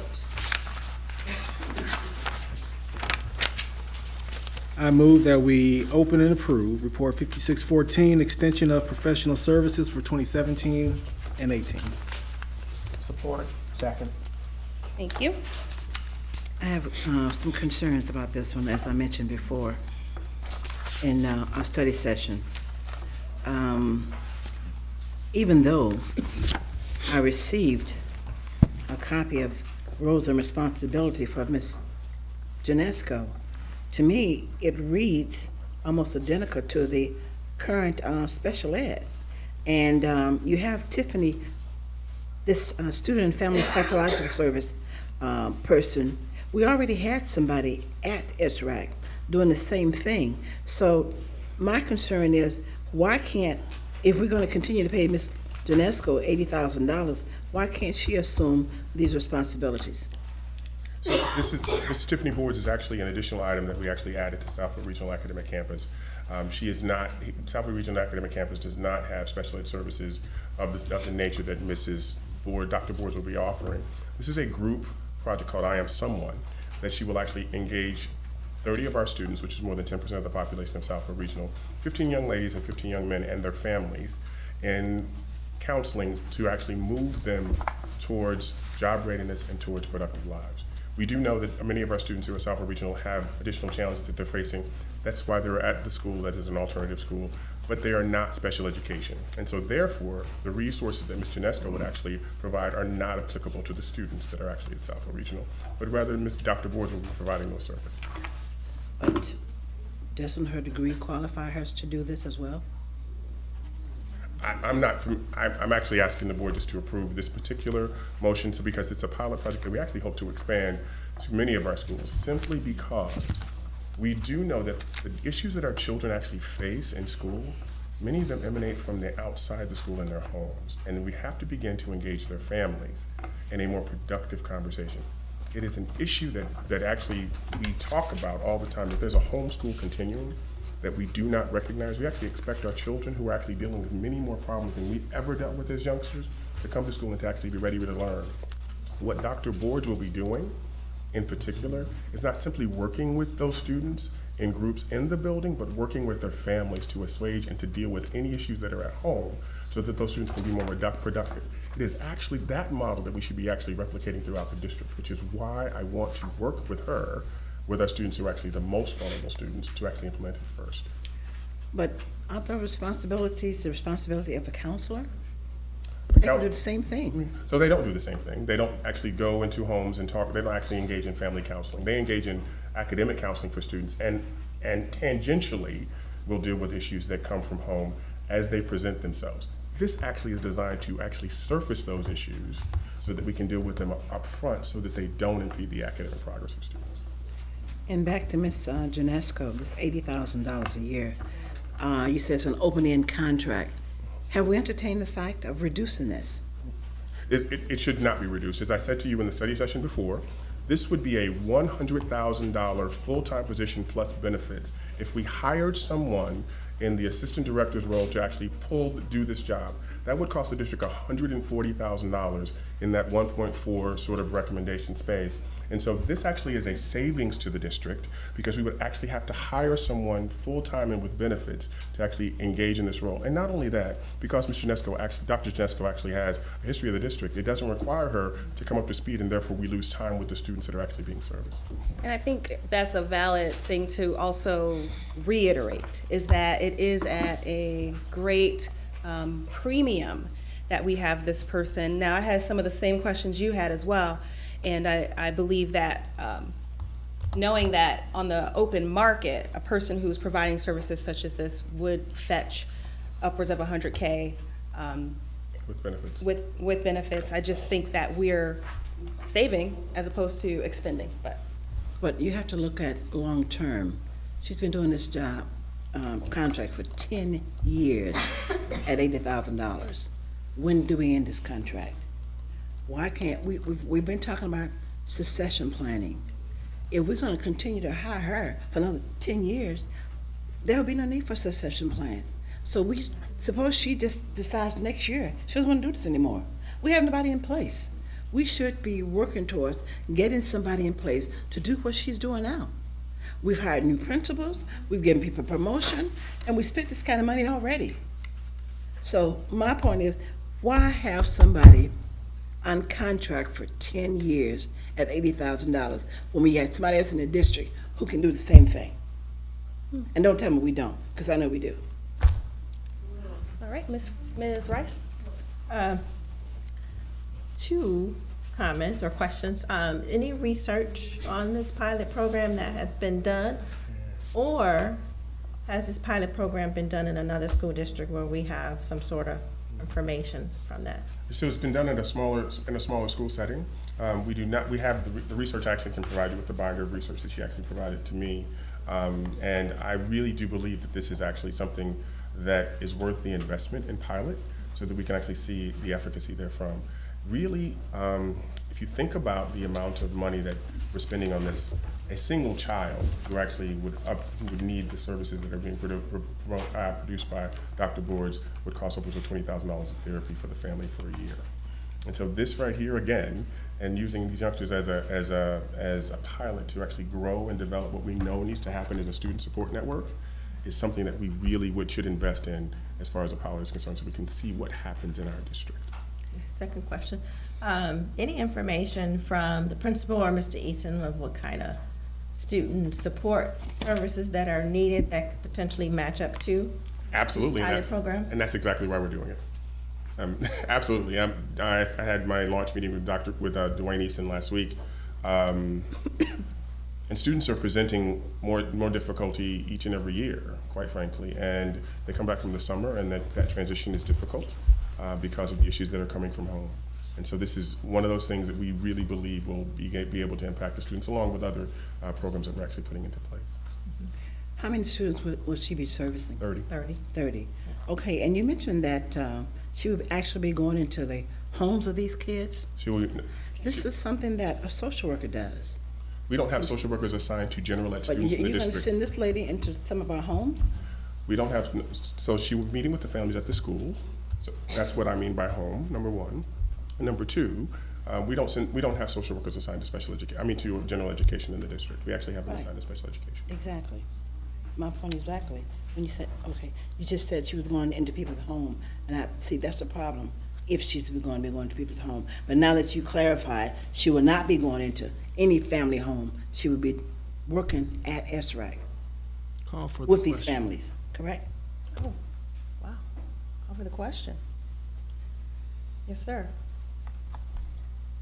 Thank you. You have a question? He just want to end my conversation. Stop it and let's get the vote. Oh, I see. Getting my notes out. All right. I like it because it's appropriate. And we'll call for the vote now. Thank you. Trustee Joyce? Yes. Myself, yes. Trustee Hicks? Yes. Trustee Poole? Yes. Trustee Rice? No, I'd like to see the research and matchup of student services for Southfield Regional. Trustee Charles? Yes. Trustee Robinson? No. That's 5 yes, 2 no's. Is there consensus amongst the Board members, for the request Mrs. Rice just stated, maybe say it just, I know it was a part of your no, so that the board can make sure to hear it, so I can know whether or not to instruct the superintendent. Yep, so research on the pilot program and the matchup of the program to the student services needed at Southfield Regional.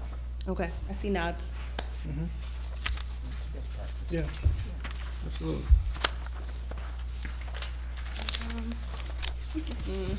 All right. So with regards to item number 9, information items, these items do not require board action. Letter A is the technology report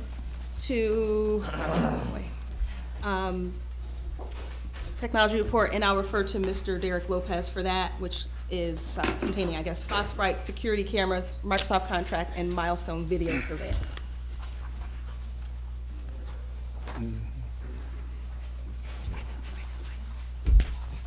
Good evening. Good evening. Good evening. I'll just go down the list. The first one is Foxbright contract. Foxbright is the company that hosts the district website. They've done it for, I think, 3 or 4 years now. It's just a renewal. It's a yearly cost for them to host the site, so the first one will just be that renewal. Are there any questions about that one? Okay. The second one is the security camera purchase and installation. In the spring, there was a bid that Novi Community Schools put out for security camera installation and purchase.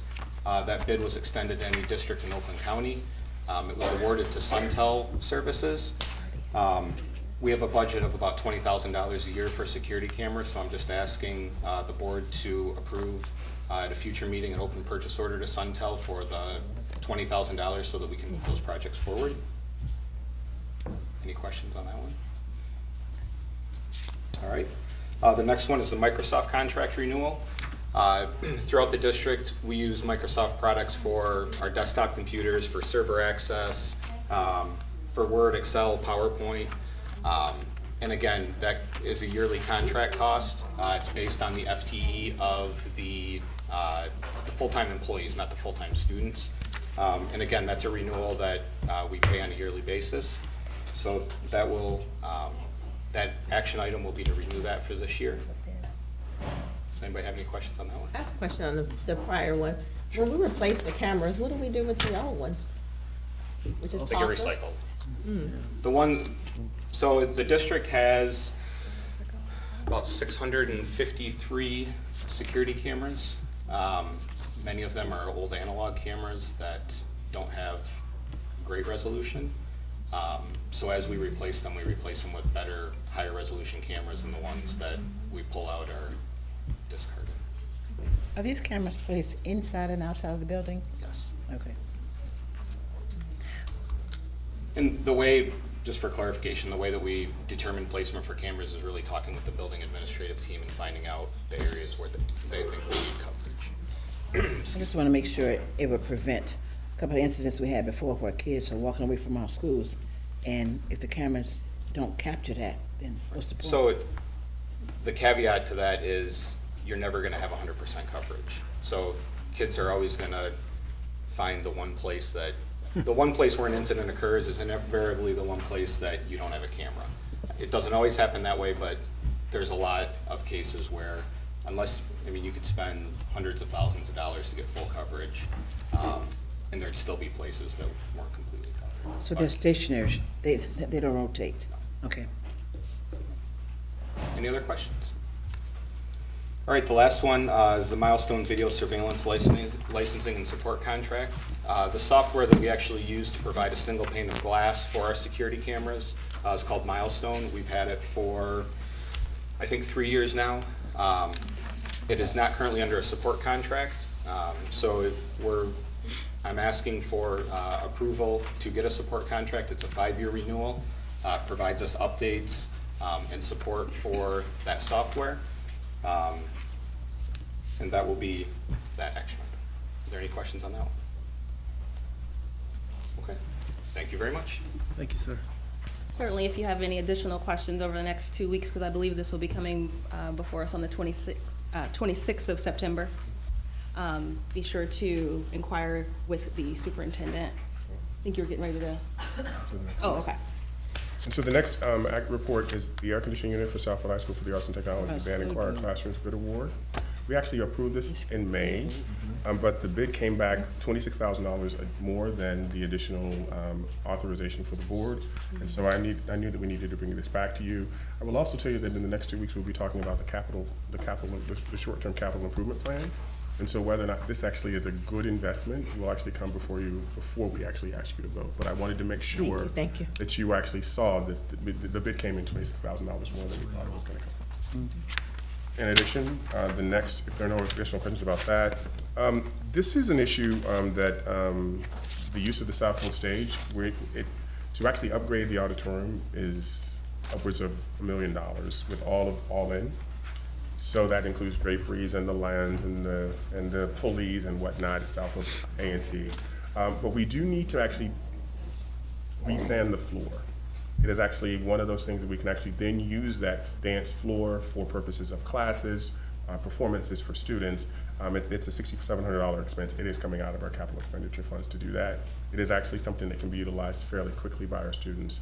And there are dressing rooms that are actually rooms that were used for the actors that our dancers can actually dress in, as opposed to going to the bathroom to do that. So Ms. Schinke would actually use that space pretty regularly for our students in the dance program. And that'll be coming before us on the 26th? Yes. School dude maintenance. So this is a regular license renewal for School Dude, which is how our buildings report the issues that are in their building that are maintenance related. And so it's an annual renewal for licensing for that.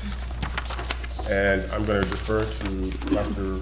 Freeman for the Michigan Rehabilitation Services renewal.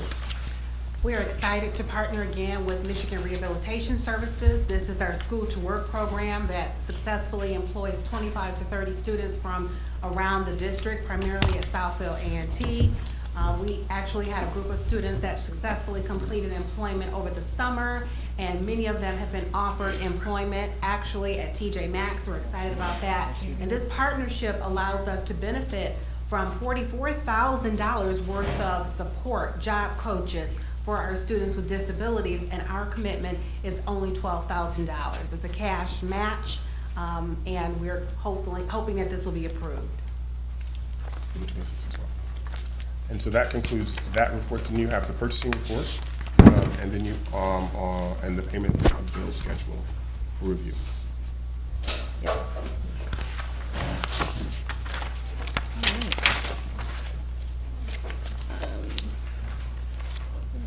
Okay, that was the bill summary as well? Okay. So, we are at agenda item number 10, and would like to ask Ms. Bryant, Dory Bryant, to come to the podium.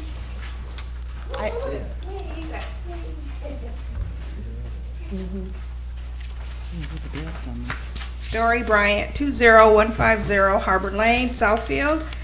Earlier today, I sent out every school board member an email, so check your emails, check your junk mail. It might go in your junk mail. Some of you may or may not know that Southfield A&T has a swim team. Like Shannon, the student rep, mentioned earlier.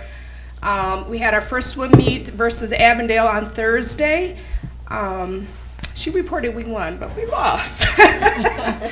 But my daughter is a senior co-captain, and her 4 years being there, the fans, we have a total of 4 fans in that gym. 2 of the fans do not work. I know our coach has wrote a number of requests to our athletic director to just fix the fans, 2 fans. And it was extremely hot. Avondale came to visit, and they couldn't believe it, and they just complained and complained about the heat. So it doesn't look good on our behalf that our guests have to sit in this heat.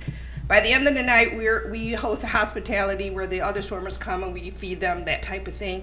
All the parents were working up a sweat. It was so hot in there. So I invite every one of you guys and at home to come out this Thursday at 6 o'clock at the Southfield Latham campus. Come and watch a swim meet. If you have boys and girls on the team or that know how to swim, you know, come on out. But I wanted you guys to just kind of see how it feels to come out and watch a game, you know, in that extreme heat. You know, you get those written requests, you may not know how it actually feels until you actually sit in there for 2.5 hours in that extreme heat. Like I said, I sent the email out and I got one response from one person, so I will see you there on Thursday. I think that was all. I know, you know, Mr. Lopez, you had mentioned about earlier in your report about, you know, show me, we're gonna work together. That's what I want you to come out. I want you to show you the swimming pool, and we're gonna work together to get this fixed, I hope. Okay? Thank you. Dory. Thank you. Would you mind sticking around, Ms. Bryant, to see Mr. Lopez after the meeting? Oh, yeah. Thank you. Why can't you guys use Southfield A&T's pool? Southfield A&T pool does not have a diving board. Okay. And then they don't have the starting blocks. So it's not, and then the chlorine, sometimes the pool level is not adequate enough. Okay. So that's, it doesn't have the diving boards and starting blocks. Okay, thanks. Okay? Thank you. But I will. Just rounding up the agenda items here, number 11, if there was anything left that needed to be addressed in terms of board-type matters, now is the time. Any order you prefer? Sure. I have a couple of things here. I was communicating with some people regarding our football field at Lathrop. When my kids were there, Brother Rice rented our football field on Saturday. They wanted to rent it on Friday and Saturday, but since Southfield Lathrop was open and we utilized it, we can only give them Saturday. Now I understand that they tried to secure Birmingham's field, but their price was astronomical. So they're using Berkeley. Now, we need to be proactive and communicate with them to bring them, see if they would come back to Lathrop to utilize our football field for Friday and Saturday. And that will be a good stream of revenue to do that. So if you can send someone out to investigate that, it would be great. Also, I've communicated with Dr. Siver and the director of Southfield Parks and Rec, Ms. Fields, and regarding using the swimming pool at Southfield A&T, which is not being utilized that much, but they want to entertain a partnership for senior citizens to use our pool in the morning, early morning, and the late afternoon. So the director will be bringing a report to us next month regarding utilizing our pool. And they will provide lifeguard, because I knew that was a liability. So she's going to make a report next month. Ask her to contact me, because it doesn't have to happen. We don't have to wait for a month. If there is actually, there are only two issues that result from a request like that, and that is the safety of our students during the day when adults are in there, and our utility of the pool at that space, and the lifeguard. And so we tend to not rent spaces when students are actually in the facility, but if that can work out, I know that Silver Sneakers and those types of programs actually do calm students, and actually the adults are actually a great sort of grandma space for schools and when they're in the building when the kids are there, but it just requires us to do some due diligence around that. It's not a hard thing, so have them contact me before they even come to the board. Yeah, well, at one time, about 5 or 6 years ago, we had that program going for senior citizens, and they were there at 7 o'clock in the morning swimming. So, but for some reason, it ended, but they want to start it back again, so. Please have them call me as soon as possible. Sure. That's not hard. Okay. That's it for me. For starters, I'd like to say that I'm ecstatic to see the Southfield High School stage repair on the list. I know that's been an issue since the Reflections program was started 2 years ago, so I'm happy to see that. I'm also happy to witness Securitas in operation today. I picked up my son from University High School, and I saw the security guard out there. He was directing the traffic. He seemed to already have relationships with some of the students. They seemed to respect him. So he was not only directing the cars, but also the students to safety with the dismissal of the school today. So it was great to see that. A couple things. I also attended the Meet the Teacher night at University High School, and one of the things that the gym or phys ed instructor mentioned was the swimming pool as well. She kind of talked about the divider that divides the shallow and the deep ends, and if they had that, they would be able to offer swim to the gym students. So I definitely have a concern about that. I would think that that's an easy fix, something that we could do easily. But hoping to have that discussion. Okay. I see your. I'm curious as to what the actual issue is, but I will talk with you more about it after. Okay, sounds good. Yep. One of the other issues that came up was e-textbooks for Spanish. Knowing that we have a 2-year world language graduation requirement, some of the college universities require more than that. So just a concern there, and we can talk about it in other discussions. Would like for you to give a brief update on, we know we've gotten some football repairs, field repairs, and also if you could speak to the baseball field repairs too, because we've gotten a couple of email community concerns regarding that. And then the public participation, we've heard a couple comments come before too, with and also received some requests before. I would like to urge this board to kind of really look at our bylaws when it talks about requesting to address the Board of Education for non-agenda items with response. And I'm open to having that discussion at further study sessions, but my concern is that we've got requests that are out there, and we are continuously coming to these regular board meetings and special board meetings and not getting the response back to the community. But I'll turn it back over to you. Any other trustees have a board member? Sure, absolutely. Thank you, Madam President. As some of you know, I've been appointed to the Michigan Association of School Boards Government Relations Committee, and this is a committee I've been trying to get on. Can you hear me now? Yeah. All right, thank you.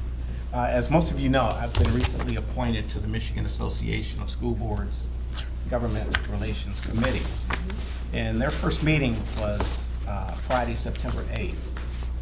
And just want to bring to your attention just a few items that are making their way through the legislature, which has a direct impact on our district. Probably the first one, which we oppose, is House Bill 4814 and House Bill 4815, as it relates to millages and ballot proposals. That bill is actually sponsored by Rep. Albert, and he would like to amend the millage proposal to just the general November election. And House Bill 4815, sponsored by Representative Lilly, would amend ballot proposals to the general November election. Now, how does that impact us? Well, if we wanted to go out for a bond issue, or if we wanted a special proposal on the ballot, we could only do it once a year. Whereas right now, we could do it actually 3 times a year. May, August, and November. So as a result, we oppose that particular bill, and I welcome your feedback on that as well. The other one, which was kind of interesting, which is kind of being discussed at various levels in both the House and the Senate, is a mandatory training for all school board members. And with that, there has been discussed penalties for those that do not take the mandatory professional development, including up to a misdemeanor. Some nerve. Yeah. So it's out there. So that was of a concern. What's considered mandatory? 100s? Yeah. Well, I haven't seen the actual bill, but and it's still in its discussion stage. But they seem to be pretty adamant that we need to be trained. Who proposed this bill? I'll find out for you, Trustee Robbins. And find out when they were trained. Yeah, right, absolutely. Because we're an honors board. Honors board. You need to come in. Most of us are at that level 5 and 6, but it's out there. And if you don't take the necessary training, they are talking about penalties, including fines up to. Okay. The other bill that's actually in committee is Senate Bill 271. And we actually support this particular bill. And it allows public schools like ours to start before Labor Day without the waiver. However, they may not hold classes on Monday or Friday in August, nor the Friday before Labor Day. It's on the Senate floor.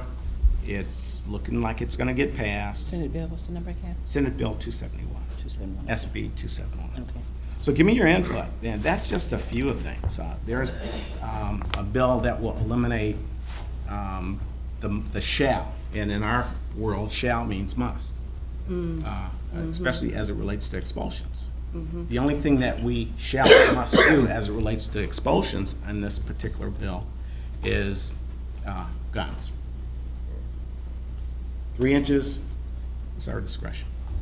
The only area that we have to expel would be with a weapon, or the ability to project a projectile. So the other two things were, it appears that Bill Schuette is going to run for governor on the Republican side. But I recently met a lady by the name of Gretchen Whitmer. Oh, yeah. Gretchen's an attorney. Right. She termed out of the Senate. I met her in a personal encounter, and she told me that her #1 priority would be public education in Michigan. She went on to say that nationwide, charter schools represent about 6.3% of public education. This is the disturbing number. In Michigan, they represent almost 80%. That's a problem. So she brought that to our attention. She offered to come out and talk to us in a smaller group if we would like to. I know Mr. Schuette's been here before. So that's all I've got for now. Thank you. Congratulations. Mr. Hicks, Charles Hicks. Make it real quick. The consensus from this meeting I've heard is that we want to be a representative of the community. And what I've been doing over the past couple of weeks is reaching out to other districts, speaking to superintendents, because I'm new to the board. I need to understand what a good superintendent looks like. And I'll need to have that input from you all, so as we are going through our process, 1, we want you to be involved. And 2, we want to make sure that as servant leaders, we are representing those who've elected us. So I'm looking for comments, feedback on, in your opinion, what does a superintendent look like? I know what it looks like to me, but as a new board member, I'd like to hear from you. Thank you. Yeah, I know I'll hear from you, Mom. Ms. Leslie Love-Smith. Yes, I just want to again welcome everyone to the new school year and take a moment to commend our public relations team. I feel like this past summer was probably the first time I've seen since I've been on the board really vibrant activity, proactive activity in terms of just reaching out to the community, being on top, staying on top of what our parents and our community members are asking, are looking for, are requesting, are speaking about. And I can see that so far it looks like it's turning into numbers. As you talked about earlier, our pupil count. I know we don't have our full count just yet, but we haven't lost what was projected. And that is a good thing. And so I just want to commend you for that. Also for being proactive. We had quite a few families that were displaced by schools that closed in our community. And I know personally that there was a team led by Mr. Lopez that went out and was very proactive in making sure that we captured those families and made sure they knew that they had a place here at Southfield Public Schools. So I want to commend you for that. For our parents, thank you for continuing to keep your voice lifted. I expect that you will continue to keep your voices lifted, especially as Trustee Hicks mentioned, as we move into our superintendent search and some other imperative actions that we have to take forward going forward this year. And then to our staff, of course, kudos to you. I always reflect back on that moment where I went and I observed the curriculum being developed and just the smiles and the laughter that took place, and the warmth that was in that room. And so I just commend you for being dedicated educators, for loving on our babies and being committed. And so I just encourage us all to, you know, as it was expressed, we have to take care of kids. We have business to take care of, but let's continue to move forward on a positive momentum, and so we can have one of the best years moving forward. So thank you. Yeah. I just wanted to share with everyone how the first week of school was a little rough as far as bus is concerned. But I've been in this community for 30 years. I've never seen a week it did not go by where it wasn't a rough spot here or there. This is a new bus service. We have very good reasons to choose them as the bus service. Okay. When you have a transition like that with a new company to come in and some management problems and some other little hiccups, we're working through that and we getting that taken care of. But I had the opportunity to go to tour a couple of buses, okay, a couple of the new buses, and talk with the bus drivers that were driving those buses. They're very happy to be on board with First Student. The buses are very, very high tech as far as the buses that we had in the past. I was able to walk on board and see air conditioning on the bus, cameras on the bus, GPS on the bus. Now all the buses have two-way radios on them. They have a system where at the end of the day they have to walk all the way to the end of the bus and they have to tap some kind of device back there and then walk back to the front, and they can't turn off the bus and take the keys out unless they do that. If they don't, then an alarm goes off. See, so those are some of the new things that we have with our buses. So as things get better, and they are getting better, you know, Mr. Lopez assured us that he shared some things with Mrs. Charles and I, you know, and some of the rest of the board of some of the things that's going on and how they're working out. They're working it out. We just have to be patient. You know, I had my daughter to share with me last week. She said, Dad, she said, I take her to school in the morning. And the reason why I take her to school in the morning is because I've had 4 girls, 3 boys, but girls are different.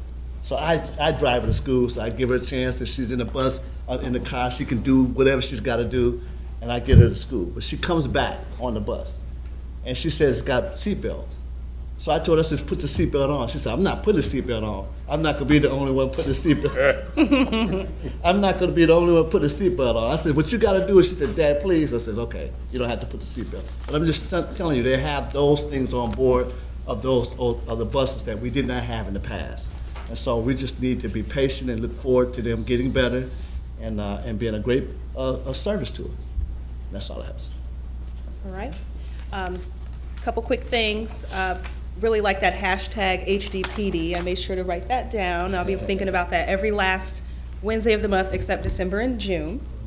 I think it's pretty terrific that the interim superintendent is opening up his space on second Thursdays of the month from 6 to 8 for parents and community members to have a chance to dialogue one-on-one and share the things that are concerning to them.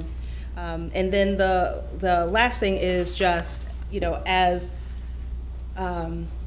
stringent as it is serving on this board, I still think that you guys are tremendous board members, and I value all of your input and your feedback, because I think that that's the only way that we can sharpen the saw and get this thing right and make sure that our community is 100% behind us, because as stated earlier, we are representative of those folks.